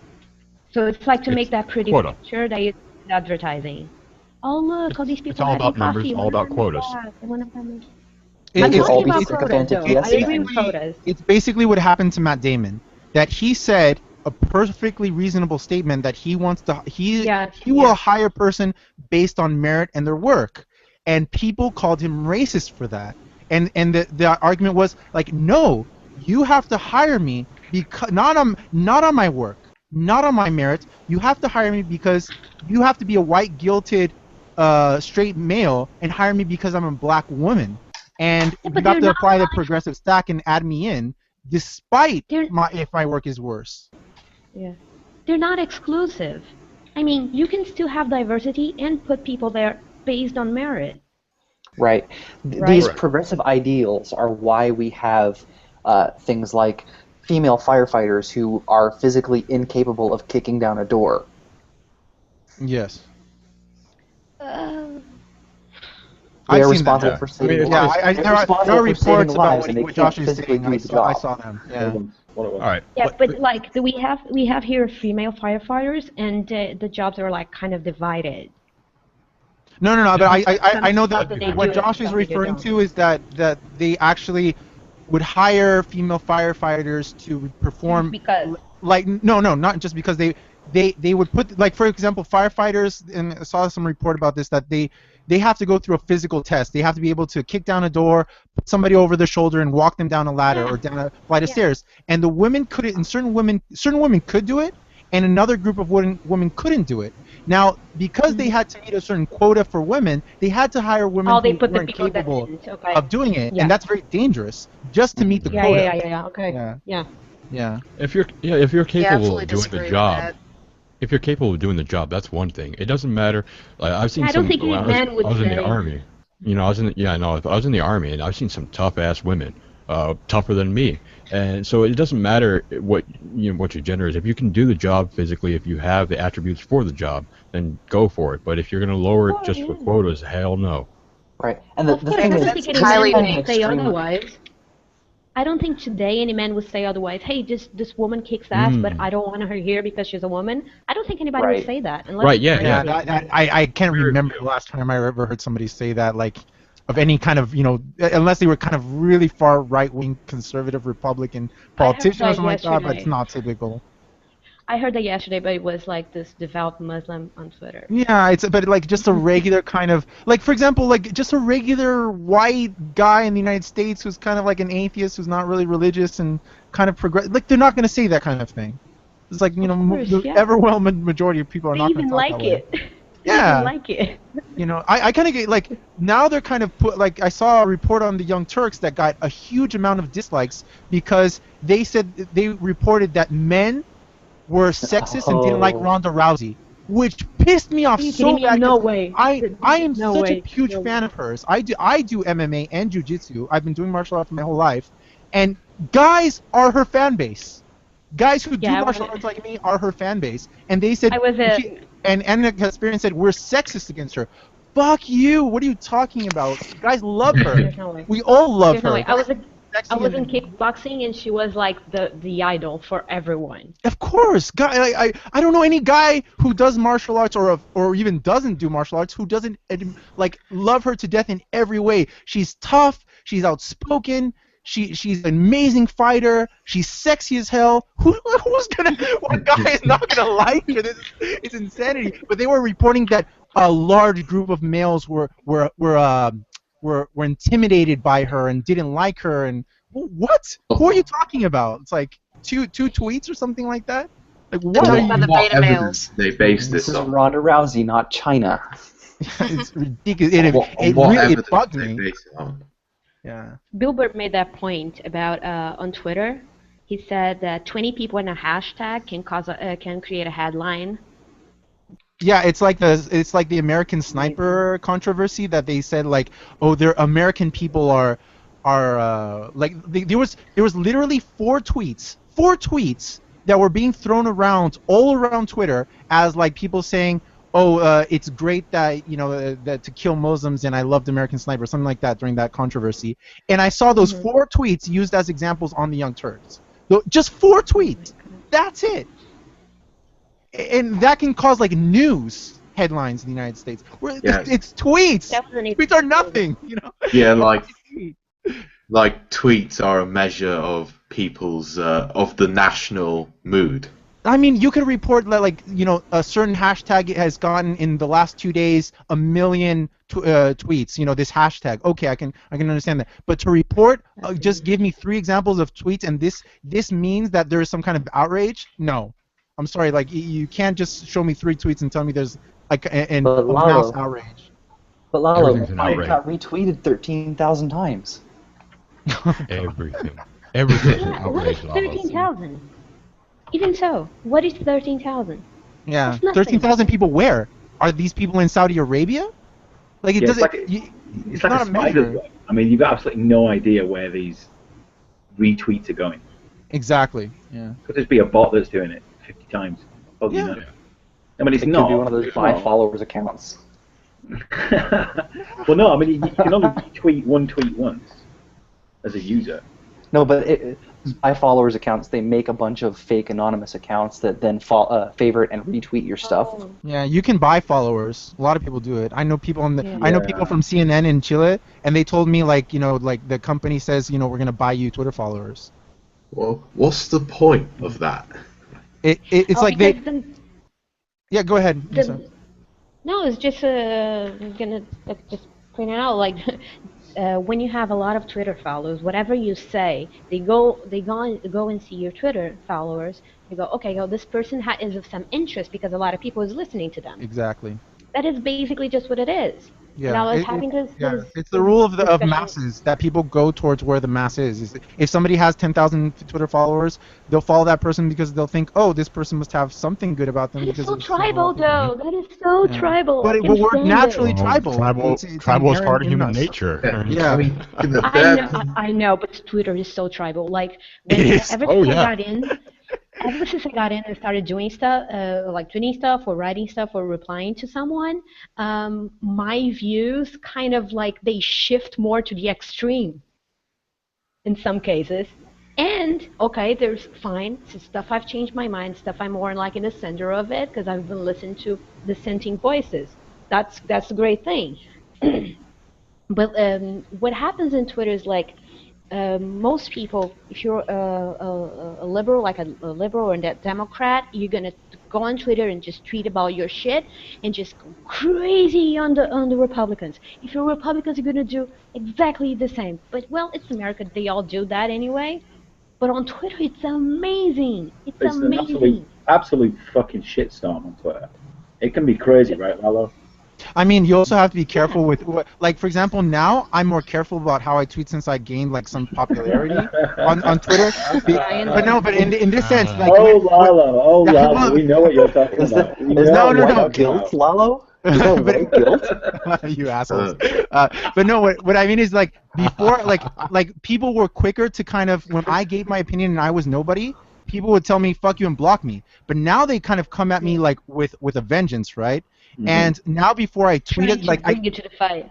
Well, not just that, but I get tweets from people and I check their Twitter accounts and I see that they sometimes have like they're following 5 people, they have 0 followers, and they have 15 tweets. So this account was made to literally troll me. Yeah, dude, how about that? How about those? But those are waste of time for me because I get so many of those now. So I have to check in out to see if I'm not gonna get into a 2-hour debate with an egg who I don't know who this is. Like, why? Why am I like? Who am I talking with? I have no idea. Yes, that almost happened to me, and I only have like 200. And also, Creationist Cat also went after me earlier today. So I was like, I'm nobody. You know what I mean? Well. I only have like 200 people compared to him. Mocha Rosary. Mm-hmm. Let's just shift gears and tell us about Creationist Cat tonight. Or Vadim Newquist. Tell us about that. that sounds fun. Yeah. Well, I know nothing about him. Well, he pretends to be a cat, and he wants to talk in this baby language until he gets mad, and then he'll talk normal, and then you'll call him out and say, hey, what happened to your baby language? And then he'll go right back to the baby language, and then he'll go back to normal. It's very confusing. Yeah, and half of his baby language you can't even read. He usually starts his videos with, hey there, Shotomite. Hey there, Shotomite. Yeah, he's a very strange... He's a voice actor from New York or something. And he went after, I think, I don't want to say his name, but he went after one of my Twitter friends, kids, and I'm like, hey man, this is fucked up, you don't do that. And then he tried to turn around on me, saying I was trying to boost my ego by saying don't bring someone's kid into it. He can't hear you through the meth. Yeah. It was pretty hilarious. So and then he was saying I was mad at him. That's Twitter for you, isn't it? It's just crazy. He said I was mad at him because me and him had, kind of a conversation, but I thought, like, hey man, you don't have nothing to do with me, I don't have nothing to do with you. That's cool. Until I saw that, and I'm just like, hey, fuck this shit. You're not doing that. And then he was, it was just so stupid. And then he was trying to turn it around on me, saying that I misunderstood his tweet, even though his tweet literally targeted his daughter. And Yeah. I'm like, dude, So fuck he's you, just man. been a bit of a shitbag. He's been a shit, and we know who he is. I'm And pretty he- lighthearted most of the time, but yeah, anybody goes after my kid and I drop the mic. There's just Yeah, no quicker way to piss me off. Josh did that with me as well. He started And then he bringing gave back like his- this Wait, bullshit did Josh apology, do but that? the dude accepted it. So, that's just the way it goes. If he accepted it, I don't care anymore. Sorry, Lala, what did you say? Did Josh do that to you, Anthony?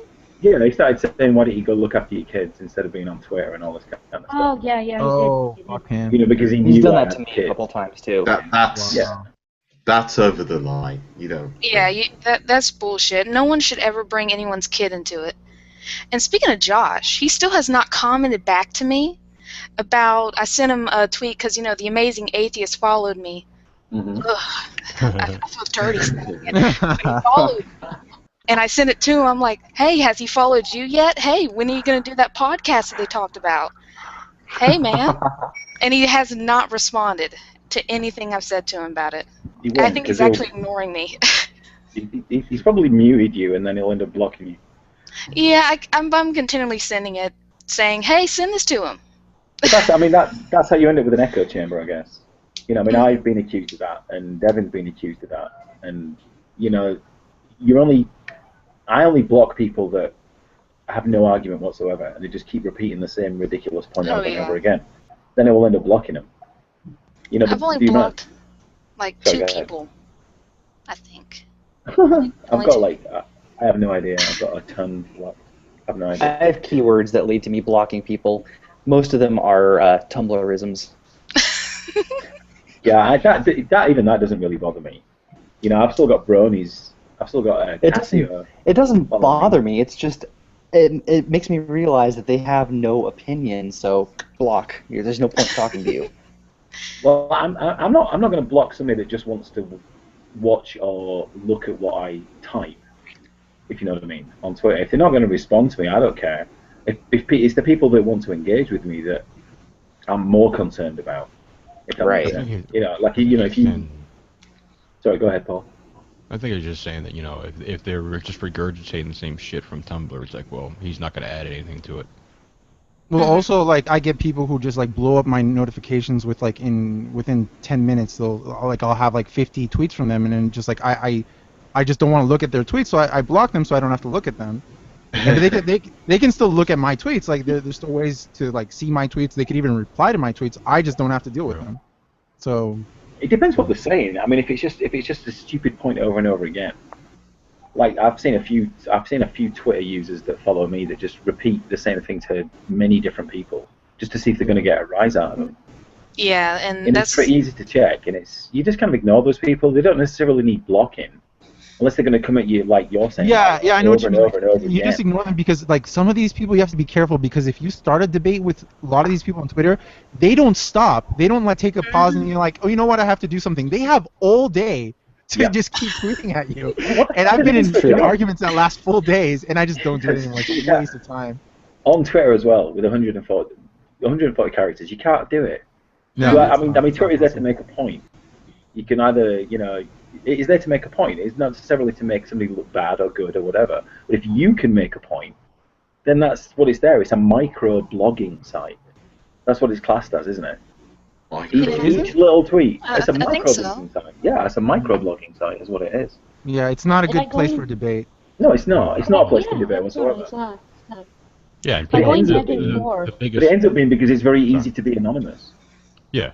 Well, and then people think that it is somehow a good place for a debate, or that there is a ton of information that's gleaned from the 140 characters. So they'll throw in a bunch of buzzwords too. So then you'll have to put in 16 replies just to get this shit right. Yeah, and I'm not. That's part of the great thing about social media, but that's one of the strategies too. Or they'll tag 5 or 6 people, and then you have 40 characters left. Yeah, I just exclude everybody. I'll address that one person. In that case, I just cut out the people who are tagged. Extraneous. That's right. Apply to that one person. Yeah. Yeah, the extraneous. Yeah, I've replied to some tweets. I purposely remove Anita Sarkeesian's stupid ass Twitter account so that I can't be used as an example of hatred. Oh, I'm blocked. It's not like she's going to read it or anything. So I mean, you just take a name out. Oh, Take no, any no, but famous she'll name out. screen cap it and be like, well, look at this misogynist fuckface. Well, Yeah, she he's could a call white. anybody Like, that. just look. He's a douche. How does she know that it's not someone being a troll? How does she know? But It's like so trolling, stupid to no, say. but trolling No, is still not saying that you harassment. It doesn't are. matter. No, it doesn't matter. Trolling is still harassment. Even if it's a troll, it's still harassment because vagina, really, with her. Yeah, but it's not that The anymore, other is it? day, the other day, my brother tweeted something that made everybody call him a racist because he said, "Black power. See, look, I took the white out. I put black, so now it's okay." Yeah. He said that, Yeah, and the whole fucking thing blew up in his face. Well, that's it. You can't have white power. No, You he cannot have said, white power whatsoever. no, Say of white course flower, it's a lot easier and no one gets mad at you. I love not. saying When white Wow. power. someone tweeted the other day to me, and I was just really like, white people don't need to wear white power T-shirts because they have it in their skin. What? What? What are you? And I'm like, Okay. please clarify what you're saying. And the person said, blah, blah, blah. And then she said, I'm not saying they're all racist, but they carry the white power in their skin. And I'm like, no, that's exactly what you're saying then. What does that even mean? Here's my calculated response, and I'm going to quote Nathan Fillion directly here. The hammer is my penis. It's quite impressive that nothing can be said with white. Like not just white power, which is actually like kind of an old term used by racists, but even for example when the whole Black Lives Matter started, saying white lives matter doesn't relate to any historical racism, died but really it quickly. would still be considered racist. You can't add white to anything. If you Well, say- that's not Yeah. true. You can say kill all white men, and that's not racist. No, yeah, in a negative way, but in any positive way you can't. Yeah, you can't say white in a positive way. Yeah. You can't say we're a white, we're a white club. We're a white group. You can't say that. No, It's actually, like, you're there's- fucking racist. White cowboy. Or the music of white origin. Yeah, that's a good point. Even historically, you can't even talk about like white history. Fuck you, I like Well- polkas. You're not gonna get like White History Yeah. Month in the United States. No, No. that was one of the things. Well, But every month is White History Month except for February. Could you imagine the outrage if they actually put that on the calendar? Just people would explode. I think literally people president. like riots everywhere. I like being white. Well, I we don't have a really problem being white whatsoever. I don't see any. I mean, fuck these people. But It's just a retarded way of thinking. If you're for past transgressions by it's all about having to be held accountable for things that have happened already in history. Which you gotta have held people accountable for history. But I'm saying like I personally haven't done shit to anyone. No, I haven't. I'm not I've not never accountable for enslaved it, so I anybody. can't. There's no reason for me not to be proud of who I am. it Well, this is what you reminds have me been- of Columbus Day. You know what happened Yeah, but Columbus was Day? a fucking asshole. Yeah, that's right. Columbus is a dick. But I'm sorry. Like I can't agree with the whole outrage over Columbus Day that it's like a negative thing that shouldn't be celebrated because there's negative aspects to Columbus. That's ridiculous. I mean, you can't look to history for perfection. Like, oh, we need to find it. We can't celebrate this person in history because they weren't the perfect, pro gay marriage, feminist.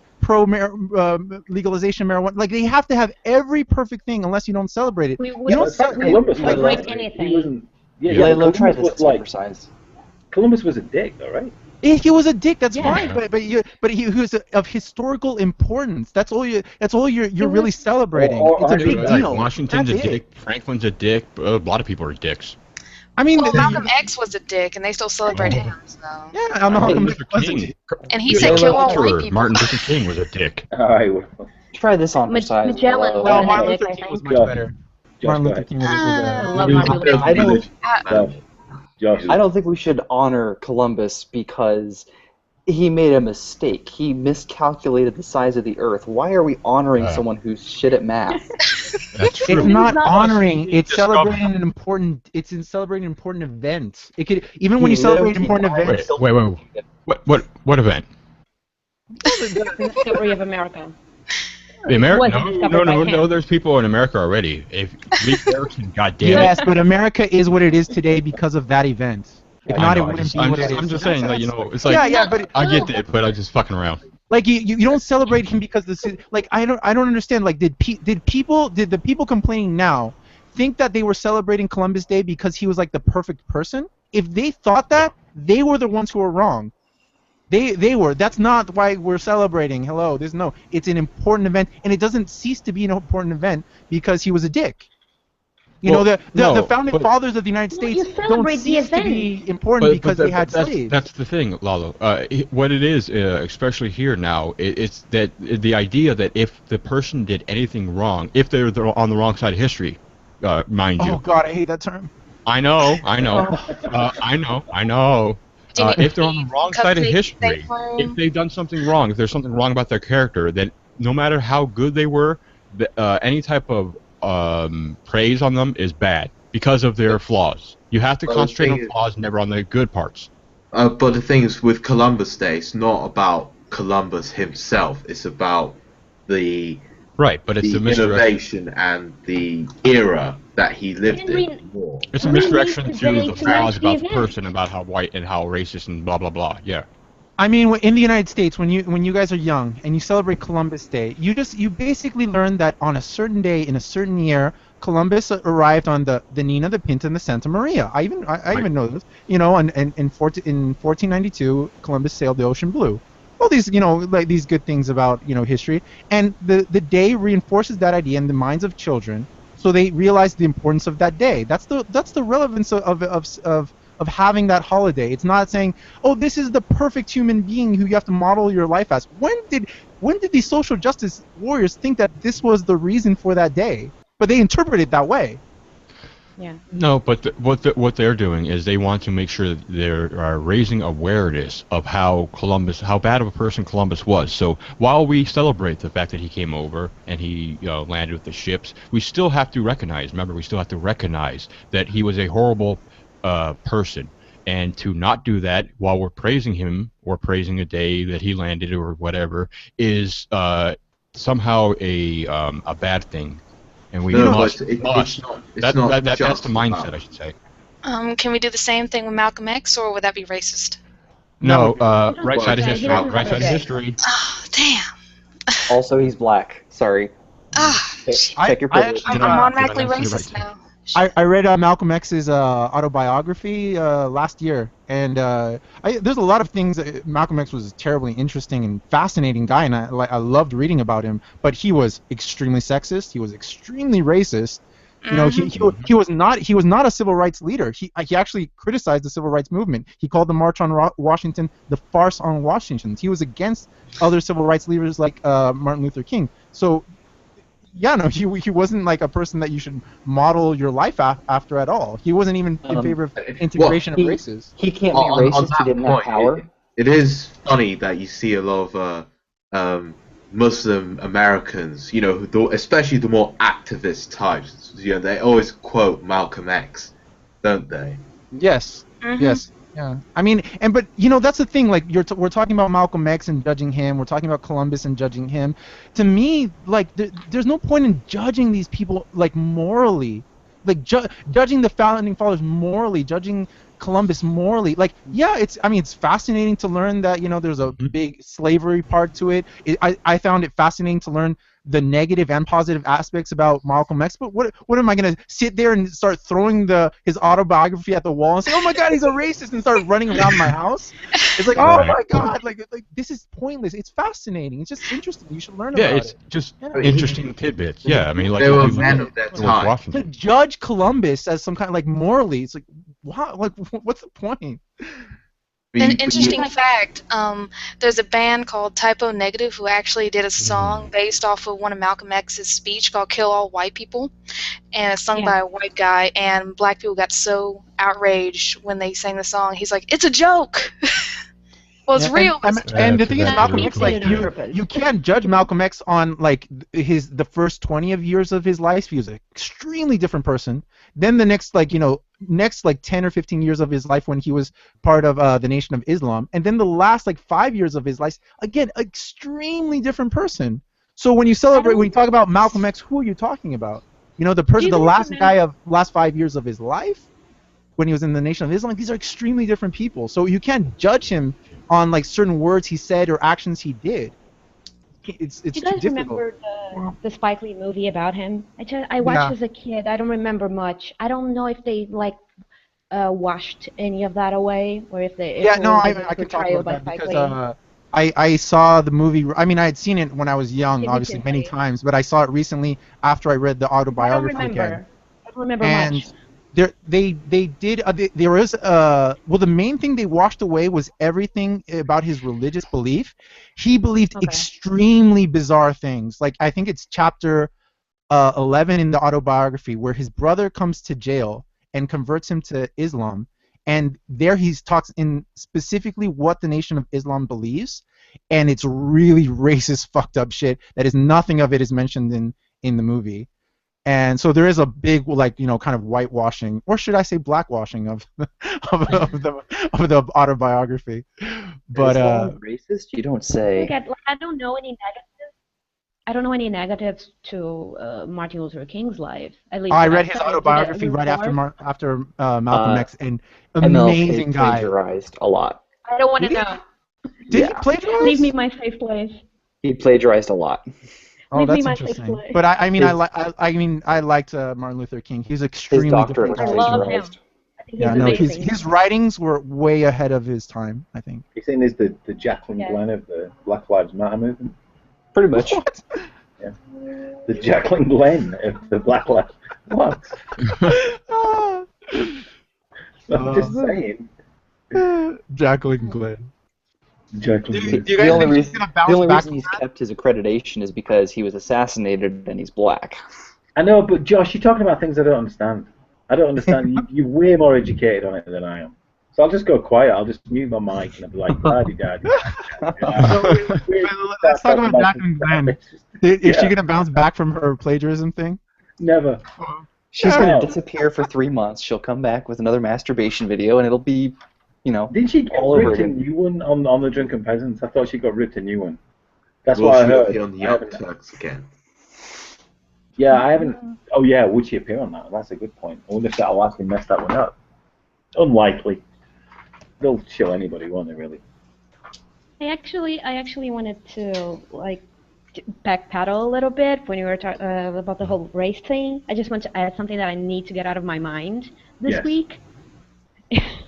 It's just that this whole look at everybody's skin color all the time. That is totally fucking up my mind. What color are Being you? colorblind is not being racist. What color are you? I'm white. What? Or I don't know. You don't sound white.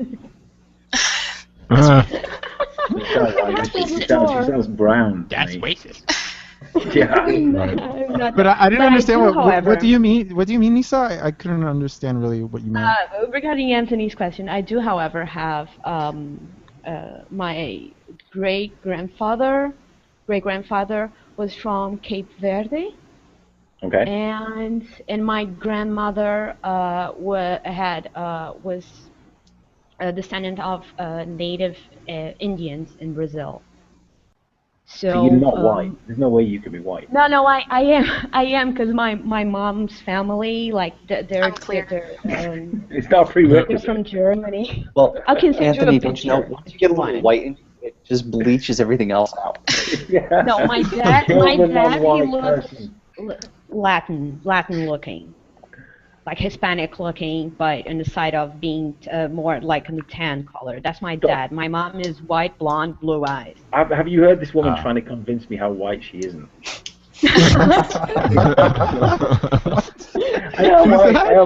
I'm not like I am not like if you've seen Schindler's List, I'm not the guy with the list, you know, writing your name, you know, twice and then putting you in the gas chamber. No, see how things can get like totally misconstrued. Like I said, even if my intent is not saying something, a lot of people would just go take it. I'm not saying that's what you're doing, by the way, but people would just take it.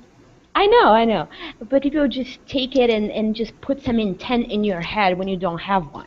Anyway, my point about this whole thing, so we can just move on to another topic, is that it's just. I've been so frustrated this week because of this.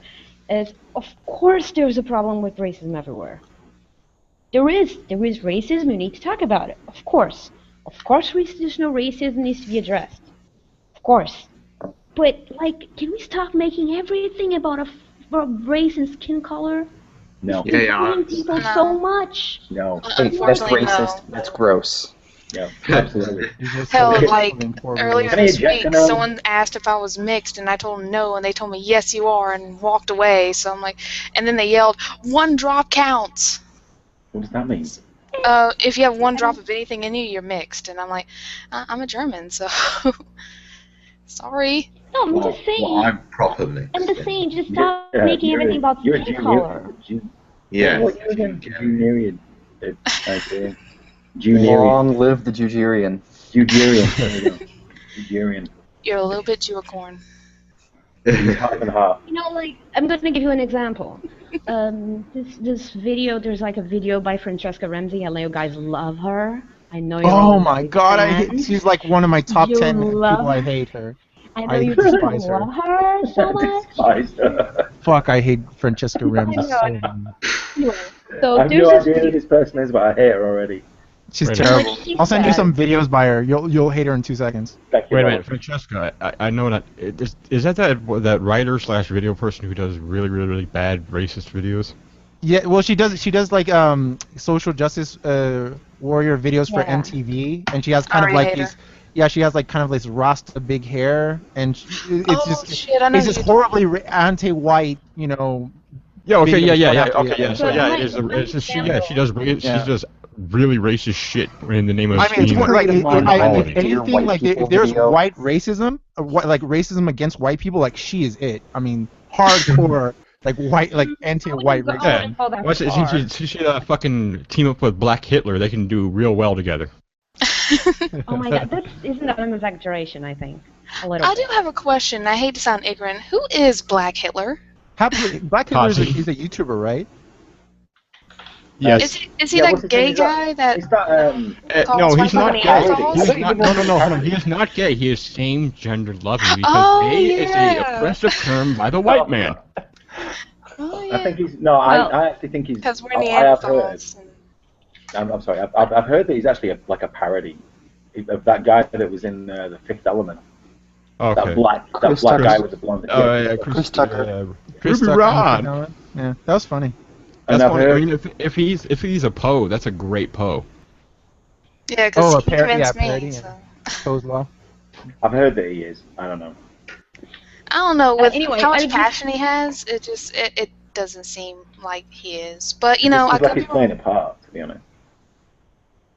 My whole example about her, I didn't actually get to finish because go I ahead. the name. I said the name, and you guys like, oh. Yeah. Which I didn't understand. I tried to say I used to watch her videos, and not anymore. I don't watch her videos anymore because it really gets me going. I like a lot of things that she does on like little comedy bits. Oh, I mean, that's fine. They're not very good, but anyway, comedy is subjective. That's fine. But when there's this video that she said that 2 points. One, she said that Cristiano Ronaldo was a person of color. No, he's not. Cristiano Ronaldo is a dick. Yeah. Can't stand that guy. He's talking about football, right? Well, he's talking about football. I hate him. But he's white. Like, come on.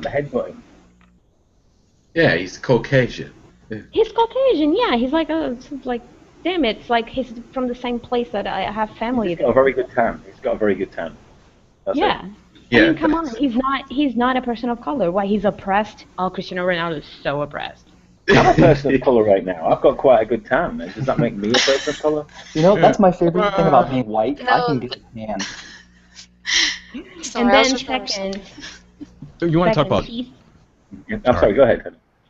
no, it's just the second point I was going to make about it. That she said that someone told her that she was, oh, you're just one of the most beautiful black women I've ever seen, and she said that it was racist because it means that that person didn't see black people as beautiful. Oh Like, my come god. on. It's like a Take reverse. a compliment. It's like reverse logic. It's like if you say, Yeah. I think you're beautiful and you're black and you're the most beautiful black woman I've ever seen. That's racist now. Yeah, Right. black- She made the same thing on Twitter the other day about when you say, oh, I'm not gay in a conversation. Oh, by the way, but I'm not gay, but that guy is attractive or something like that. If you're a man and you say that, it means that you're thinking it's bad to be gay. What? Because you're already putting yourself outside of that pack. Oh my so you're being God. homophobic. Yeah, you see, me Come on. and Lalo have DM'd each other and called each other all sorts of gay names, and we're not gay. All right, Lalo. That's right. That happened. Your intent was not what. Yeah, but That I happened. mean that kind of you're gay, blah blah blah type stereotype thing has been going on for years in real life, not just online. But it was always seen as a slur. But these days, it's not even. It's like almost a badge of honor. If somebody calls you gay, it's like, oh yeah, whatever. I don't know. I have a Nobody ton. talks I have a about ton of gay friends, and they're the last people to get offended by that stuff. Yeah. The Yeah, first yeah. people to get offended by that stuff are the female social justice warrior types. The gay people, none of my gay friends have ever been Well, offended you by know- anything. you know They're why the it most is, outrageous Lalo? people I know. But It's because gay men are so counterculture that they don't It give a gets fuck. into it. they don't give a fuck. It Yeah, doesn't they offend don't. them. Yeah. They're In some used to ways- being trod upon by everyone, so they're just completely counterculture. Yeah, in some ways, as far as like the culture thing goes, they're somewhat ahead of the curve Yeah. as far as what's offensive and what isn't offensive. I've always found that. You know, it's like they've gotten used to being called gay and actually being gay, and they're totally over it. Like, Well, that's what I was saying before. Like, gay people have grown a thick skin. They're not Yeah. these weaklings like the social justice warriors are. They have been offended so much that they know when they're really being offended versus just person playing around with them. They don't care, because they have Yeah. faced actual real discrimination. Social right. justice warriors haven't. Yeah, and they've suffered it in real life, not just Exactly. this faux outrage that people get online because you call somebody a faggot or you call them a fucking cunt or whatever online. Who cares? It means nothing. Turn your computer off. Turn your computer off if it offends Yeah. you that much. That Well, Lucy the- Gray CK quote is beautiful. It's just beautiful. The Well, whole that's faggot also- thing. I'm sorry, say again. Well, yeah, sorry. So, no, it's just saying that about the faggot thing, like the whole Louis CK quote. Yes. It's amazing. That is bit about it. It's not. He made this point about several other things as well. You're talking about the bit where he goes over all the bad words, right? Yeah, There's yeah. that one. Yeah. This is I the posted point. I posted that recently. Yeah, because it's fantastic because you can't watch that and say that he's a racist or he's homophobic. Of course not. You Yeah. can't. He's like he does it He's so actually my perfectly. favorite comedian. Yeah, no, he's amazing. He does it like he just Obama nails likes it. him. Yeah. I just think want it's to go on in record it. here. There's a gay bar not far from where I live that does a drag show about twice a month. You will never have more fun than in a gay bar during a drag show. Oh, those things are so much Oh, fun. I'm sure. Yeah. And these guys know how to have fun. Because and the reason why they know how to have fun is because they're almost throwing two fingers up at the establishment. Which is why maybe 5 or 6 years ago, I think people were looking towards the gay community as some sort of an actual progressive movement, because they were throwing two fingers up at the establishment. They were like, "Well, fuck you guys. We're just doing what we want to do." Mm-hmm. And I think in some ways this anti-regressive movement is somehow tied towards that as well. I think you'd get a lot of gay people on board with all that kind of thing. I mean, just look at Dave Rubin and Milo on the interview. Like, they're both gay men, like very different ideologically, and both of them can't stand this kind of weird, radical feminist social justice movement. Right. Neither of them can't stand it. Right, Also, and Douglas Well, Murray. yeah. yeah, and people talking about like the atheist thing. Milo talking about the atheist thing. Who gives a fuck about that? Nobody I cares didn't. about that. I didn't give a fuck. I liked them all the same. Yeah. Yeah, it means nothing. It means nothing. He's not going to change anybody's minds. He's not there to change anybody's minds with regards. He's not proselytizing He's not Yeah, proselytizing exactly. too. So He's not. if he's like, oh, I think I think Christian's the way to go, and here's why, and I'm going to start doing this stupid Baptist minister now. But no, he's just like, I'm a Christian, or I lean that way, and it'd be better if people thought that way. Yay. Yeah. He's a too busy Catholic. doing meaningful things to be proselytizing. Exactly. I mean, he's a gay man and he's a Catholic. There's two things that don't go together really, if you actually look at the doctrines. But I know they do in real life, of course. I hate to change the subject for a second, but No, did you do it. hear what happened in New York? I kind of made a video on it today, but it was actually pretty horrible. There was a ministry. Pimp your channel, lady. Pimp your channel out. Oh yeah, I'm Mocha Rosary. Come follow me. I'm awesome. Yeah, follow Mocha Rosary on YouTube. If you're not already. She is the guardian of the pouch. She is the guardian of the pouch. But there was a 19-year-old and a 17-year-old who was brutally beaten in New York by a Christian ministry. The 19-year-old unfortunately died from the severe injuries, and the 17-year-old is in critical care. He's in the ICU. And luckily, 6 people were arrested from the ministry, but it was just like so extreme that I was like, what the fuck, man? What was the story behind it, though? Yeah. Oh, they were beating them in their chest, arms, genitals, and all that, trying to get them to confess of their sins. Oh, Wow. Nice. right. Oh, yeah. And I was like, really? I was so outraged that I was actually turning red in the video because I was trying not to just explode. So wait, they beat gay guys or gay No, they were just normal teenage kids, and they just beat the shit out of them for no reason because they wanted them to confess. Was it like a Baptist church or something? I think it was like a New Church of Christ or something like that. Ooh. I have it linked to my video if you just want to go check out my channel so you can get the link to the article. Thank you. Can I say something like that really kind of bothers me about stories like that? How often do you hear a story like that it was like 5 gamers? Something like that is like, we're gamers. Well, I actually do have a story But about that too. gamers caused a bomb threat that forced Nadine Sarkeesian not to speak. Wink. Yeah. Well, I actually, sadly, I do have a video on my channel about 2 Pokemon players who were going to go shoot up a Pokemon convention in Boston. They had an AK-47, a shotgun, a hunting knife, and something else, and they were going to shoot up the Pokemon convention. So. Okay. Anyway. I don't know how many gamers are actually gonna own like a shotgun and hunting knives, but An AK-47. All their money was going into their cards. they sound like more like redneck kids who's never played a game in their life. Lala, I really think Josh is probably a gamer. Yeah. Oh, don't say that, please. I'm a gamer. Don't say that. Yeah. No, I will say, as a gamer, my free money goes into games, not guns. Yeah, my money goes into dices. You won't last like a second in the oil patch, you know. I climb trees at lunch. I will last a day. I wouldn't. Oh, did y'all see his horrible welding skills? Like, I literally had to explain to him what was wrong with us. Are we talking about Joshua Blanco? Yes. Yes. He had this horrible, and it was bending at the top, it was bending at the sides, and any weight gets on it, it's just going to crumble. And I was like, dude, man, I pointed out every single one, and then he's like, well, that don't mean anything. I'm like, what? Mocha's is the toughest person on this. One of his yes Oh, yeah. I don't know shit about welding. Yeah. One of his Yeah, yes men came at me because I know nothing about construction, and I pointed out that there were problems with that job. And he said, well, what if it doesn't fail? I said, that's not how you think when you're a project manager at a construction site. When someone says there's something wrong with something that you did, you fix it, because in 2 weeks when the painting crew is and they're finishing up the walls and the floor falls out from under them, you've got a problem. Did you see that picture he tweeted out yesterday? He was on like a what do they call it? A scaffold.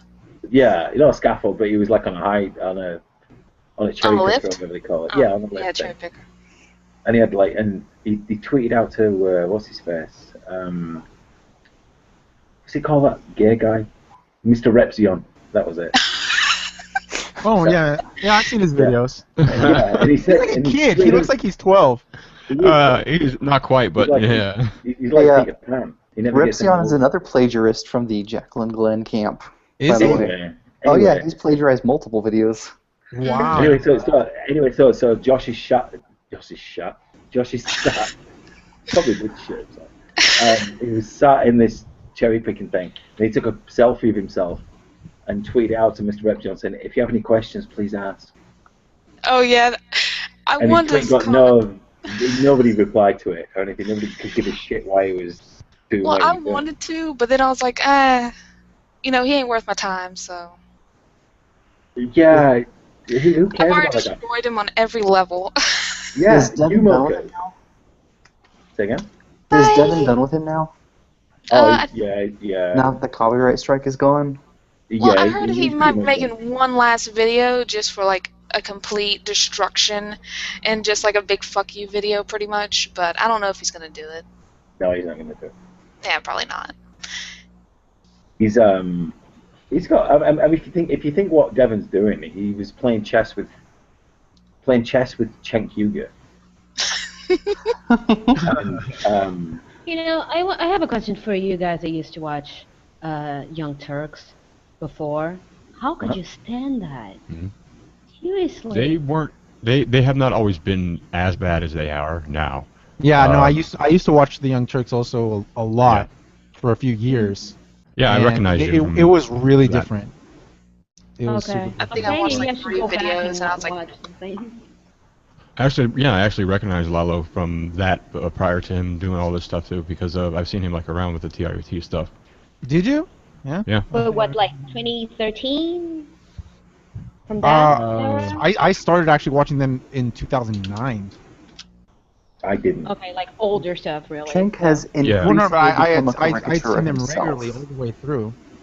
Yeah, I had no knowledge of them whatsoever until I moved to this Yeah. country, and even then it was like 2 years ago. And then Yeah. I maybe followed them for 6 months and thought. But in the last They year, flood your feed with shit. I mean, they flood your feed with, 5-minute videos all day long.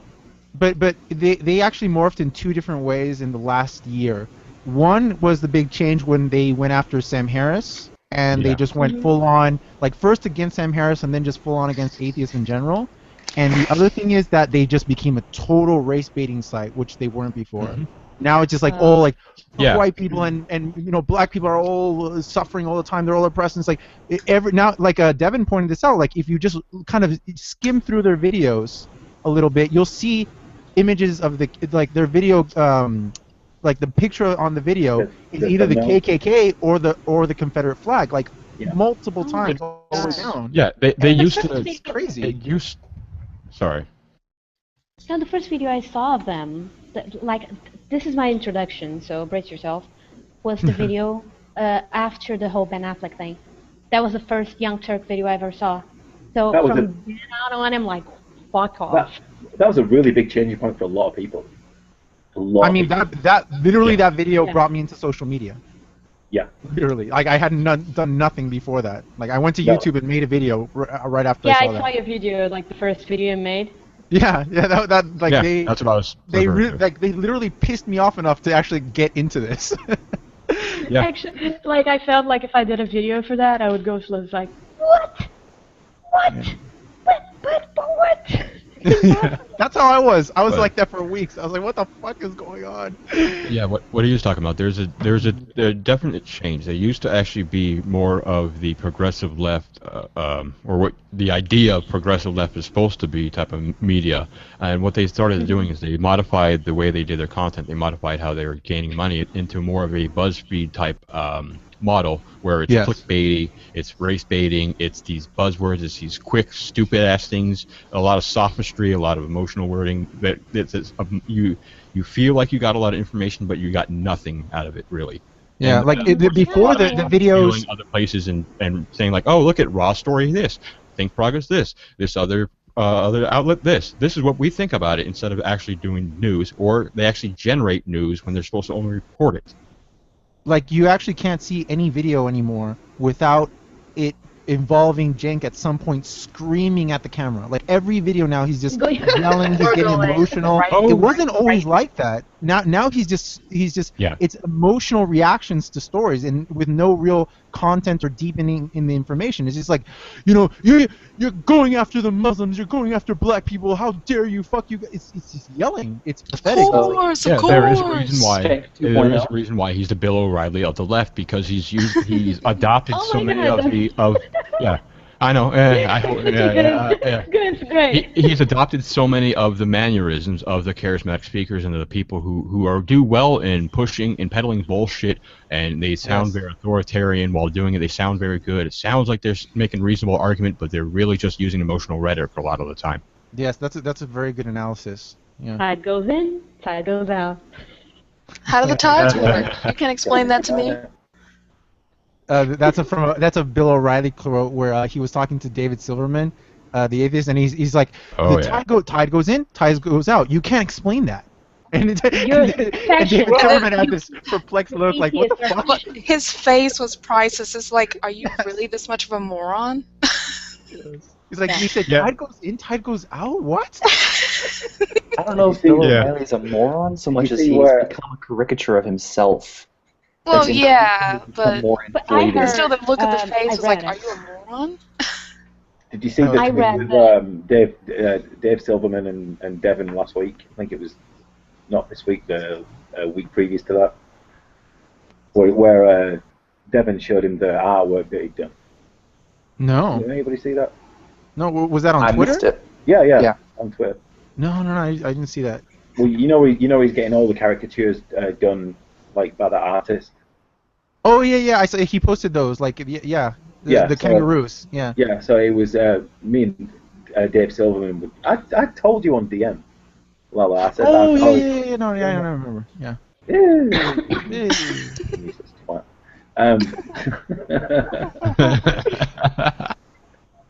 But anyway, so we were tweeting, and I said, "Oh, David, have you seen that new artwork that you've got done, that Devin has done for you or whatever?" No, I've seen it. So I tweeted to him, and he was like blown away by it. And then some little screw jumps on who's a fan of Josh's, and he was like, "Yeah, but you're supporting a bully, right?" And Dave came back and he said, "I just said I like the picture. That's all I said. I like the picture, okay? Right. I'm not saying I support the guy. I'm just saying I like the picture." Because you get all this fucking hate directed at Devin. It's ridiculous. As soon as you support him in anything, you'll get somebody jumping on, especially if it's like a big name atheist like Dave Silverman or whoever else. It's so funny. I've had other people who hate me on Twitter. They literally tell on me to other atheists. Like it's the most childish thing I've ever seen. They will like say like Lalo is a racist to like Majid Nawaz or a Yan or somebody like that. They'll tell on me. Like, Lalo said this, like, what? It's like Majid Nawaz is the teacher, and we're like two kids, and they're saying, like, Lalo said the F word or something like that. Having said that, I have done it myself when Gad Sad was going to go on the Drunken Peasants. I'm like, God, you really do want to do this, dude. Bye, These guys are a bunch of Bye, fucking Josh. Later, Josh. Bye, Josh. Yeah, I wasn't too impressed that he went on the Drunken Peasants. Well, no, but he went on. He went on with Prison Planet, didn't he? Did you know that? Do you know who Prison Planet is? No, Anyone? I don't. Prison Planet is Paul Joseph Watson. There you go. Yeah, Paul Joseph Watson. Yeah, he's part of Alex Jones, which you got to take with a grain of salt. But not everything's stupid from them. No, and absolutely right, Paul. Yeah. Infowars.com is a website that I wouldn't recommend anybody go to because it's like a conspiracy theory. I know it. Yeah, that's having said that, but Paul Joseph Watson produces some extremely good content on YouTube, right, Paul? Uh-oh. Paul. I think he's asking you, Paul. Oh, Yes. yes. Oh, No, okay. that's- I was like, there's No, like a that's- hiccup. I'm like, what? Yeah. No, No, but I'm- I Infowars, Democracy Now, and The Real News are kind of like this underground news sites that are horrible. It's totally regressive left bullshit. Yes. Well, Yes. no, it isn't actually necessarily regressive left. I would say it's more skewed to the right, if anything, Lalo. If I had to be Infowars honest. is Well, more like they're yeah. kind of indistinguishable now. These kind of Infowars- things. Yes, very- yes, yeah. But Paul Joseph Watson, at Prison Planet, he put some really good stuff out as far as immigration and as far as the feminism thing and stuff like that goes. Uh-huh. I mean, just don't talk to him about chemtrails. Oh god. Yeah. Yeah. Right. Spray vinegar. Spray vinegar. Yes, all that, right. You don't want to, you have to take, and this goes back to what I was saying. You end up like agreeing with people like Ann Coulter because she says some really good shit about a particular subject. Yeah, like we would never ever listen to these people normally. yeah, I think I told Devin this at some point. Like after the Chattanooga shooting, the Chattanooga shooting was with Pam Geller, right? The two Muslims who went to shoot at her. The best comment that came from that was from Megyn Kelly on Fox News. She debated some Muslim guy who was on with her, and she defended free speech, and she did it like every word she said was nailing it. And I didn't see many people talking like her about free speech from other liberal websites that were talking about, they shouldn't provoke the Muslims and things like this. And it was only Fox News with Megyn Kelly who was making any sense. And that's what you get from the left. Yeah. And all you get from the left these days is that they want to inhibit Yes. or prohibit free speech. And that's exactly what you said. That I find myself watching and only agreeing with Megyn Kelly on Fox News because the lefts have gone such to shit. They become such cowards. Well, I think. She's not that much of of course, she's a conservative, but she's not a bad journalist. She will not go Sean Hannity or Sam Shepard on you. She won't do that. I think there's actually some sort of journalistic integrity about her. Even though she's on Fox News, so she has to pander to them. No, there's no way that And she could she- ever no? have. No, there's no way that she could ever have integrity if she's working for Fox News, because she has to pander to. Oh, of course, I'm not whatever saying that. narrative that they have to give out. Yeah, I think she just means like she like a lot of her opinions can be intelligent. And she has done like good reporting on occasion. Yeah, that's what I mean. That's all I mean. Yeah. I'm not defending. Which I agree with. Like I can But, name like a couple of times when she's done like a pretty good job, but like for the And most. this is what I'm saying. Yeah. So normally, as an atheist or any atheist person would never ever agree with Fox News or any sort of right wing like Infowars and shit like that. They're like, what? You're talking shit. Why? We're all too skeptical for this kind of crap.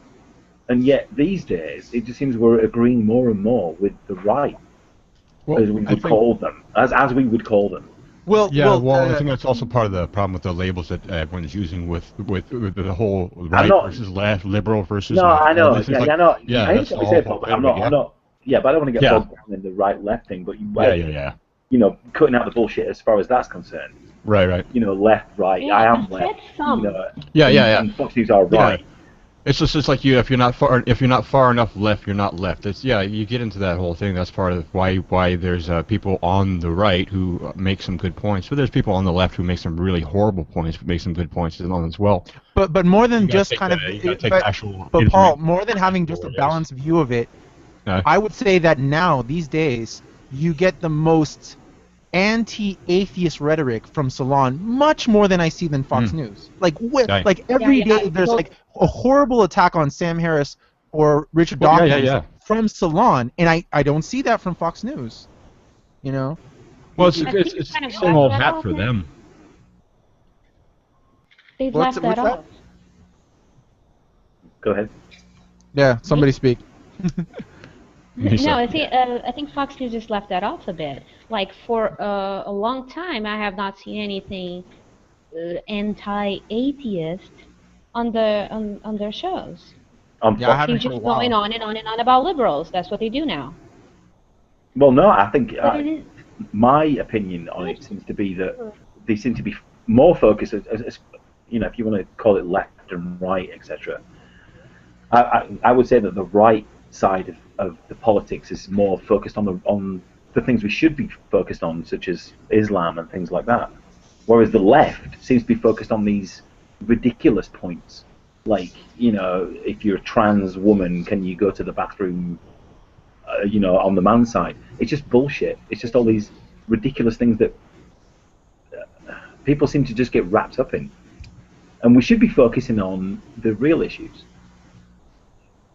Okay, but when Fox News talks about Islam, they may have good points, but their conclusion is always very generalizing the whole thing and going with the Christian angle. Yes, but at least they're actually addressing it. Yeah, I was gonna say exactly that. Like, at least they're talking about it. At least they're bringing it up. Yeah. Okay. Yeah. Because sometimes, like, I just want, like when there's a shooting by a Muslim, I just want to hear about the background of that shooter, and I'm not getting it from the liberal side. They're talking about, well, was Pam Geller correct in provoking him? And I'll get a half hour on how horrible Pam Geller is, and I'll have to go to Fox News to get a background on the shooters. And in that way, I understand, like, they're talking about that because they're very anti-Muslim, but at least they're talking. At least I can get information from them on the shooters. You know what I mean? I got really vocal about this after the Charlie Hebdo thing.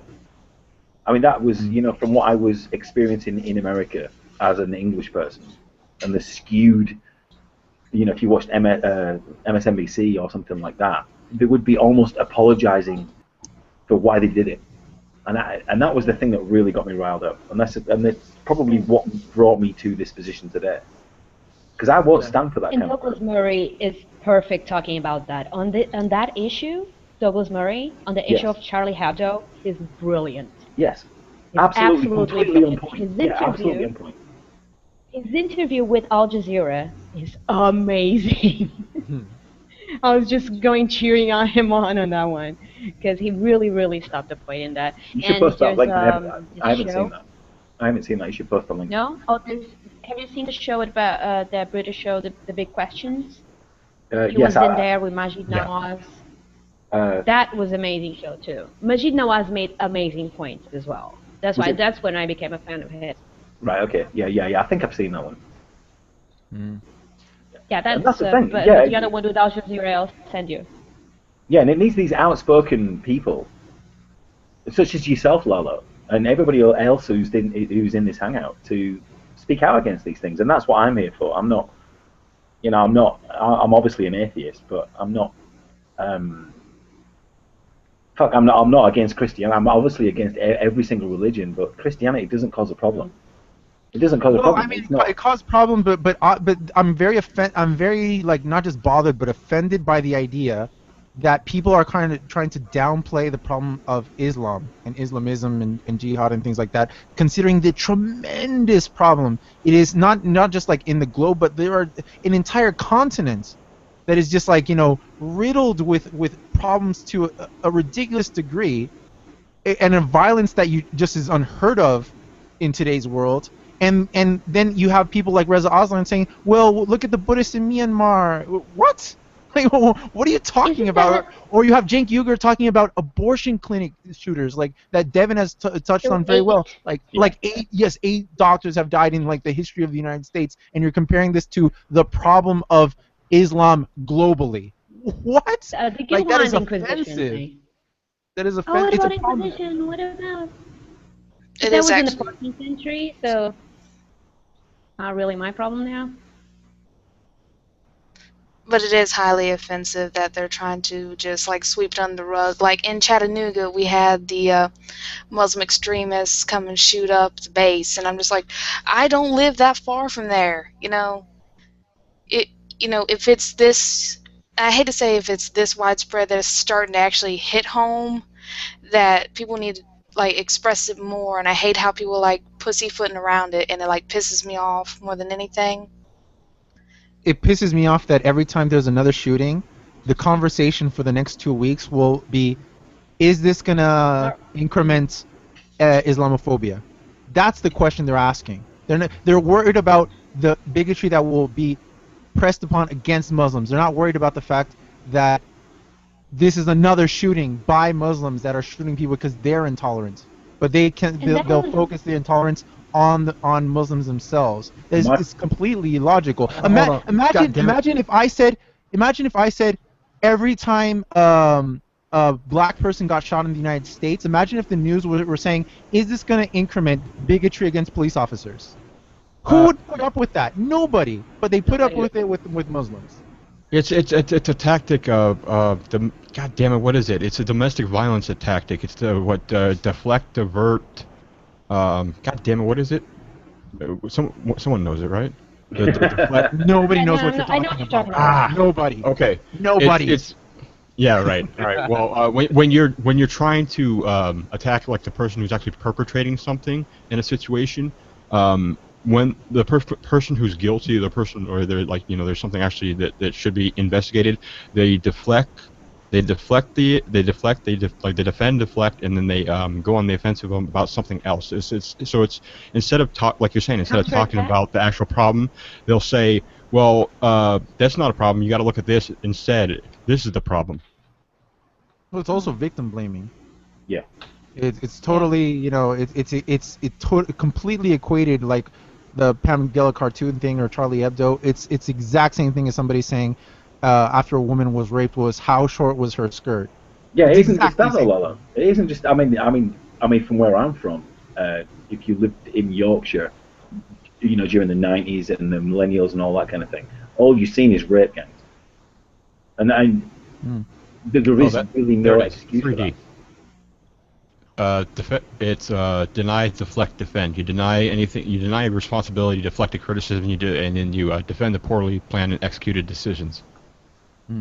Yeah, it's fucking ridiculous. Absolutely ridiculous. If you live, if you Google Rotherham rape gangs or Bradford rape gangs or anything like that, once you get a Muslim population that raises above 5%, that's all you need.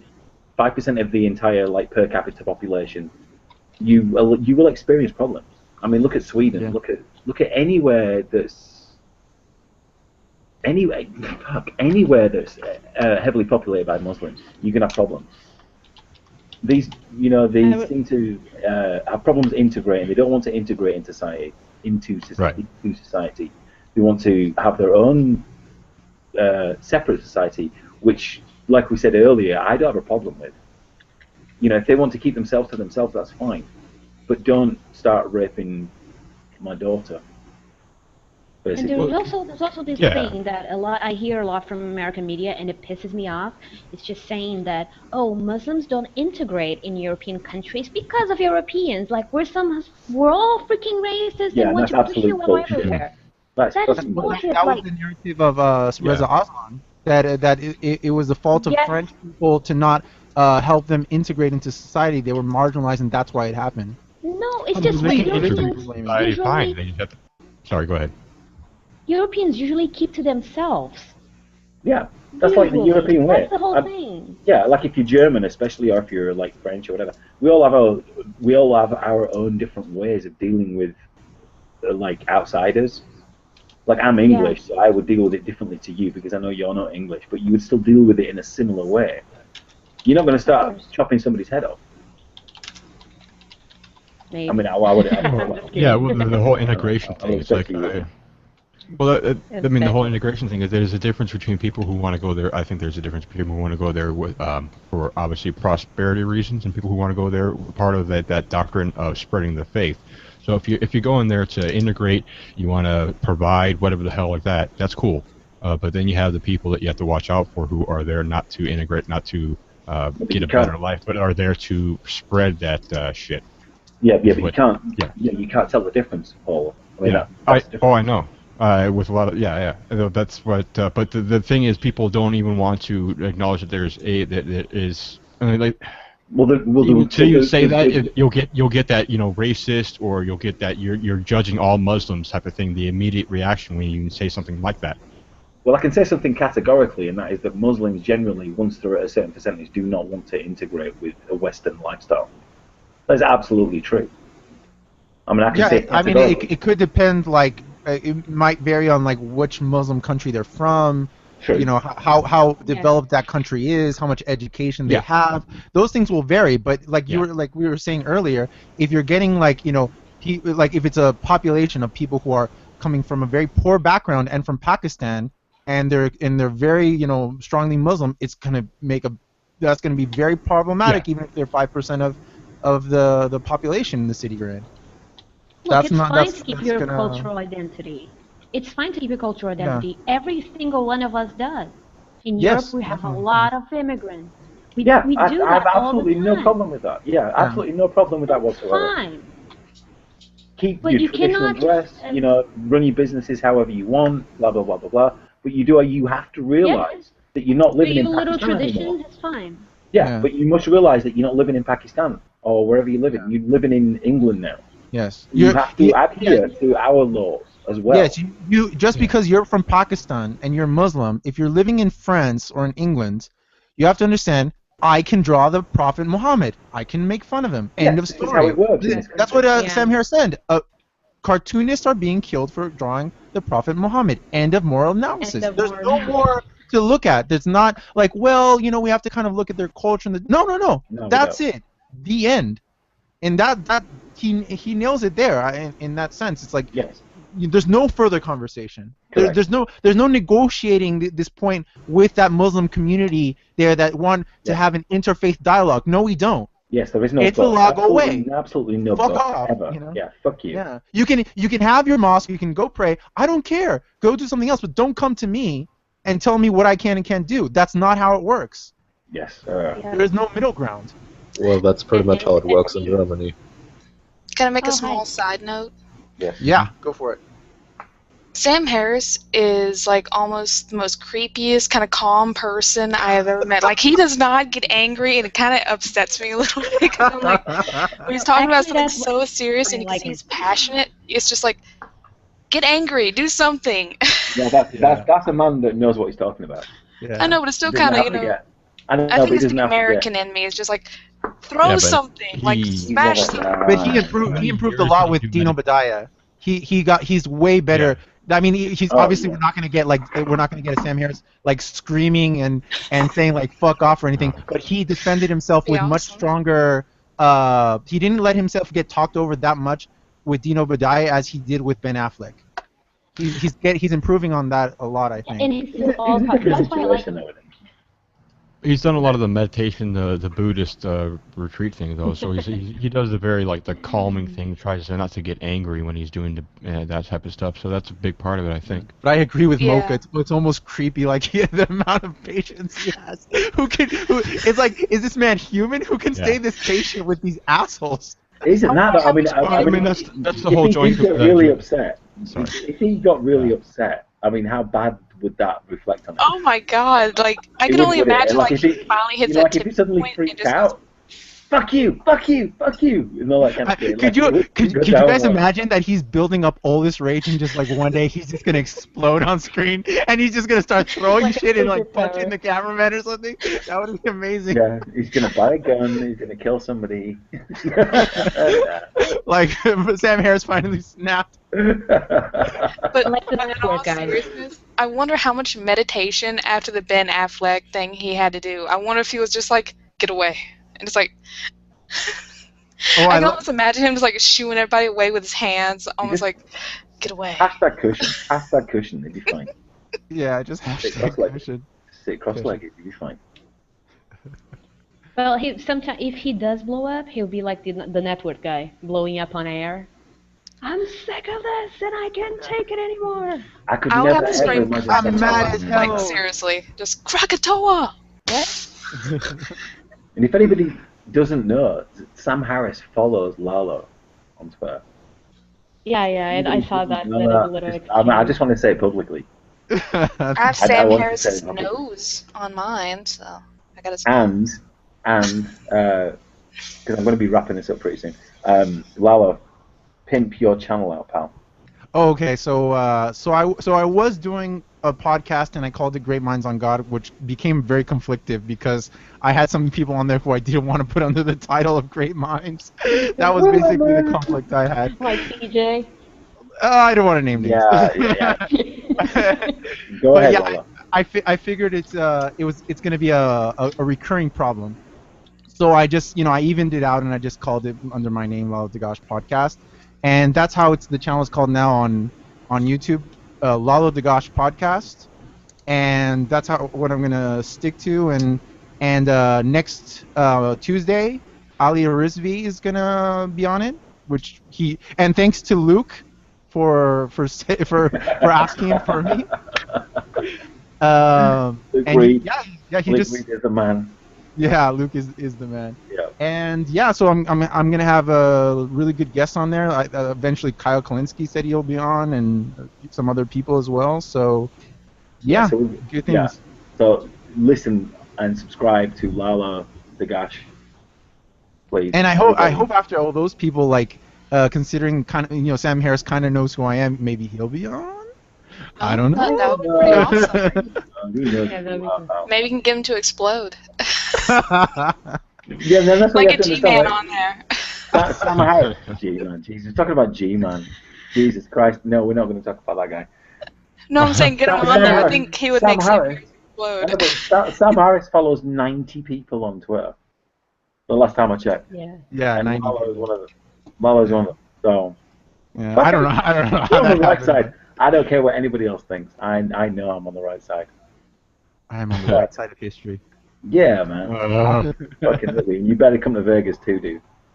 Oh, Anybody else who wants to come to Vegas, I'm going to be there from 29th November onwards. So, anybody who wants to come, I'll fight you if you want. I'm probably going to come. Don't fight me, but I will fight you. I'll get some coffee though. That's fine. Starbucks, large latte, please. Thank you very much.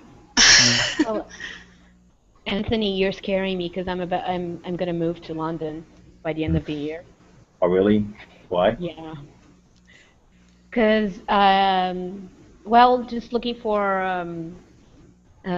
other career opportunities. So why does it scare you? No, because the way you talk now over there is still like a freaking mess. Well, it is a mess, but I mean, it doesn't mean to say that you can't make a decent life out of it. I know. I'm just being humorous because I have a friend. It's fine. London is not a place that I'm particularly fond of. London is like a place that you could die, like have a heart attack on the street, and people would just step over you. It's not. Oh yeah, but that happens in a lot of places that I've been. So. America, so. Urban cities, yay! I'm not particularly fond of them. I prefer a city of maybe 100,000 people as opposed to 1 million people or 10 million people. But yeah, you can. I mean, you're definitely in the right place. I mean, there's a lot of good connections there that you can make. And London, it's a fun place to be. It is a fun place to be. There's a lot of things to do. And also, Roger Whittaker sang about it, so it has to be okay. Isn't it really expensive? Yes, it is. Ridiculously expensive. Yeah.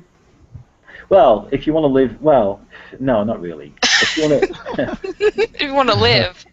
It depends on how you want to live. It depends on how you want to live, really. If you live in the outskirts, because I mean, it's got a very good public transport system. So if you want to, jump on the tube and get in and out of work every day, then that's fine. Which is what most people do. So you've got these really good communities outside of the central part of London. I mean, the only people that live within the very centre part of London are the only people that have absolutely tons of money. Because everybody else doesn't live within that central part. They all live on the outskirts. And they commute in every day. That's how it works. Isn't Eddie Izzard? I don't know if you know who I'm talking about. Isn't he from London? Eddie Izzard. The comedian Eddie Izzard? Yeah. Eddie Izzard. Izzard? Eddie Izzard. The way I pronounce it, Lalo. Eddie Izzard. Fuck you. So I said it right the first time. But he's great. Yeah, he's great. He knows his French. I know that much. Oh yeah, I hate when he starts telling jokes in French. I have to get like He does that on Google. I'm like, stage. or He he does that on speaks. stage. I don't know if you've ever seen any old Eddie Izzard, Lala Eddie Izzard. If you see any, no, he does some sketches in French. No, I Yeah, well, I've haven't. seen him French, in he loves speaking Nashville when he French. came by here. He was hilarious. Yeah, Unfortunately, he he's wasn't wearing his war paint. He's a legend. Eddie Izzard's a fucking legend. I mean, he used to be what's the expression? He used to dress up in women's clothes. Yeah, he's a cross-dresser, right? Or He used to be. transvestite? No, he used to No, be. He used he's to be a not transvestite. Yes, he's not anymore. That's Oh, right. interesting. I didn't know that. Yeah, it was kind of sad. I wanted to see him in his war paint, but No, he just these he days still wears he's high just heels. Yeah, he used to dress up in women's clothes. Yeah, and he doesn't do that anymore. He's just a comedian. But Yeah, and he's not even- hilarious. he's still not even a comedian. so fucking funny. He's just like a regular guy these days. Yeah. Eddie Izzard is a legend. Also, he's also an actor. He's in the show Hannibal. Yes, he is. Yeah. He was also a voice. He was also a voice in the animated cartoon of Igor. He was the bad guy. Oh, there you go. I did not know that. Oh yeah, it was like one of those little hidden. He was like so small in the text. I'm like, wait, I see you. Who are you? And you guys know Tim Minchin, right? Tim Hitchens. No, Tim Minchin. The other ginger. Who are we talking about here, Lala? You guys don't You know don't know who Tim Minchin, the Aussie? The ginger Aussie who does piano and does singing to it and shit? Yeah, I think you're pronouncing his name wrong. Mitchum? Mitty? Mitchum. Mitchum? Mitchum. Minchum.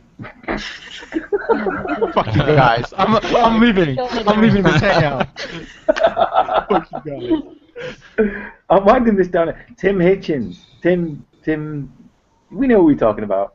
You don't even know how to pronounce it. That wild guy with the wild hair. Yeah, I know who yeah, you're talking about. I know who I you're thought talking Yeah. I thought it was like Munchums or something like that. But I'm American, so we just like make up about. No shit, you're whatever American. we want. We know you're American, honey. Oh no! You can't tell. It's not like the accent gives it away or anything like No, that. it's the tits. Yeah. It's weird. Oh my God. No, it's true. It's something in the beef. It must be the beef.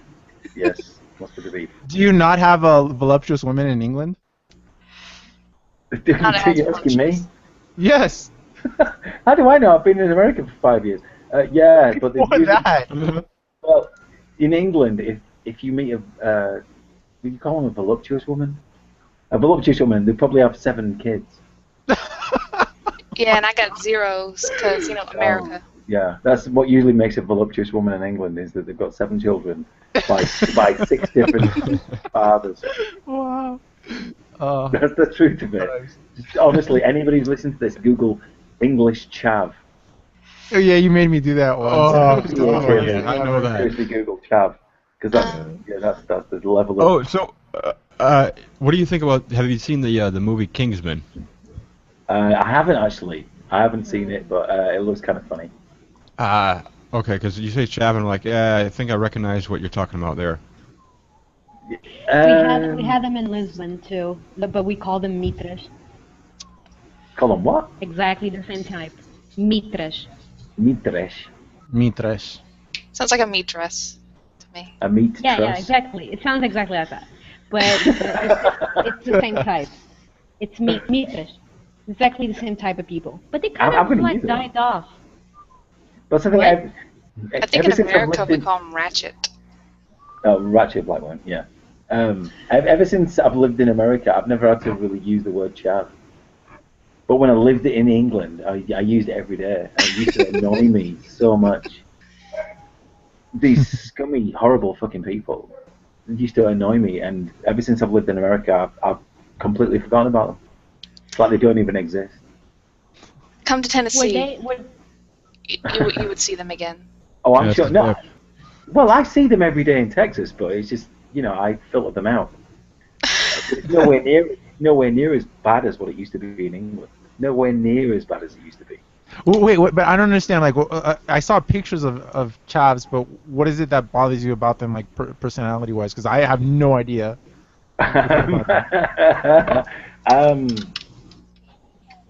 Wow. Well, what I know is that they just a low level of intelligence and a low level of life expectancy, like what they want out of life. Like, you know, the types that would steal your stuff before they want to earn anything. Okay. And they will. I mean, there's no way you could get into a conversation with somebody like that because they have nothing to say. They're just the lowest intellectual level. The lowest intellectual level, but they're also the lowest sort of shit. I can't even describe it. Just awful They're people. low. Just people They're just low, man. They're just low. They're like, yeah. They are the. There's poor people that are cool, and then they're scum of the poor people. They're the scum of the. Exactly. Yeah. Yeah. Well, that's what I was thinking. I just don't like the word scum. Like it. Well, to me, I just think that's like more, like a little bit of a harsh word, personally. But you know, if you want to use scum, that's all you. But I was like, No. I mean, they are like it's not like they're the people who don't who think like this is all there is and that's it. I don't care. So all they think about is right then they don't really think more than. They don't really think more than just that. God damn it! I'm struggling to get it out. They don't see the bigger picture. They're very ignorant on a lot of things. They just think about just their little tiny life there. They don't know anything else. They've never traveled anywhere. That type of thing. Like they're really ignorant about everything because of education, because of not traveling, because of anything like that. And they're the ones who are more likely to go and like. Assault someone, rob them, that type of shit. So that's why I say like they're the scum. They're the people who are more likely to commit the criminal acts instead of just being in a bad situation and trying to get out of it. yeah, I fully understand what you meant.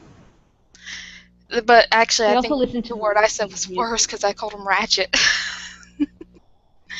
That's like I actually don't have I have no idea like how that. What do you mean? Like what does that mean? They're a ratchet. Ratchet means it's kind of a long definition because there's two definitions for men and women. The women are pretty much they're pretty much whores that will steal your shit and more likely to kill you. And then with the men, they're just more likely to kill you, and but both of them usually carry like an STD. But here's my question. But here's my question. Are they easy? Yes. Okay, then I like them already. And they're very easy on the brain as well. Well, what What? What? I think we lost Nisa. She was Easy about to on the say brain? something. What do you mean? Easy on the brain means that they have such a low intelligence that normally anyone who is ratchet usually doesn't pass the 9th grade. They usually drop out at about that time. And their education doesn't proceed further. Which is unfortunately very sad that a lot of people in America actually do drop out within like the 7th to 9th grade is usually where normal people drop out. And they just go to get a GED. STD? Oh, they also get those. Lalo, you're Nothing wrong reducing the level of the conversation. Yeah, no, it went way down. I know it did. Yeah, I'm sorry. I think no, it wasn't your fault. No, we're just. I think we can wrap it up at any time. Yeah, we can. So I'm just. So Lalo, you pimped your channel out. Yeah, no, I'm good. Yeah. I'll pimp mine out. I do have a YouTube channel. If anybody ever wants to visit it, this is where it's not this. What?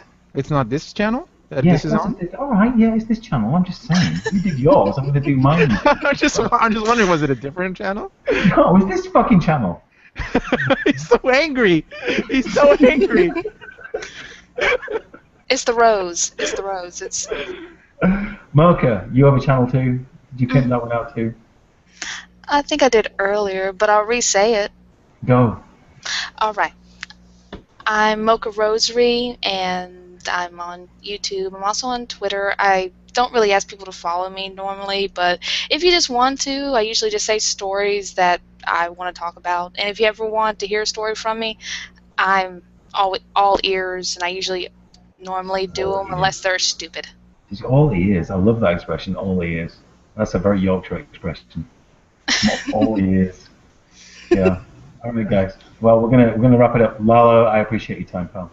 We will do something where it is just me and you. Yeah, like we almost started that at the beginning of this, and I think it could have been interesting. I mean, this was interesting all the same. This was I don't want to insult people. I'm saying like you guys are boring or something. I'm offended now. I'm in a safe room, and I need cupcakes, and I want money.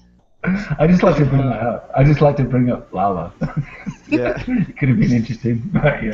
I end up offending people for some reason without wanting to. But no, we should do something to the two of us. It's a different dynamic of conversation. Yes, sir. Yeah. I understand. Of course, we should people. That's way better. Yeah, basically me and Anthony need our alone time. We need a room. We need a room.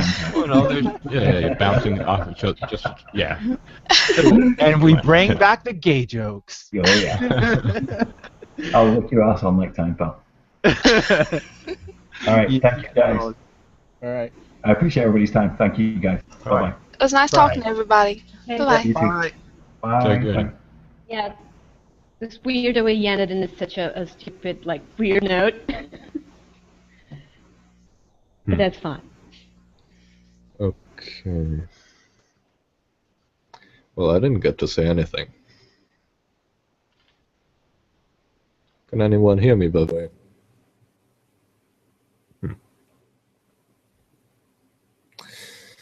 Well, of course. Is this still live?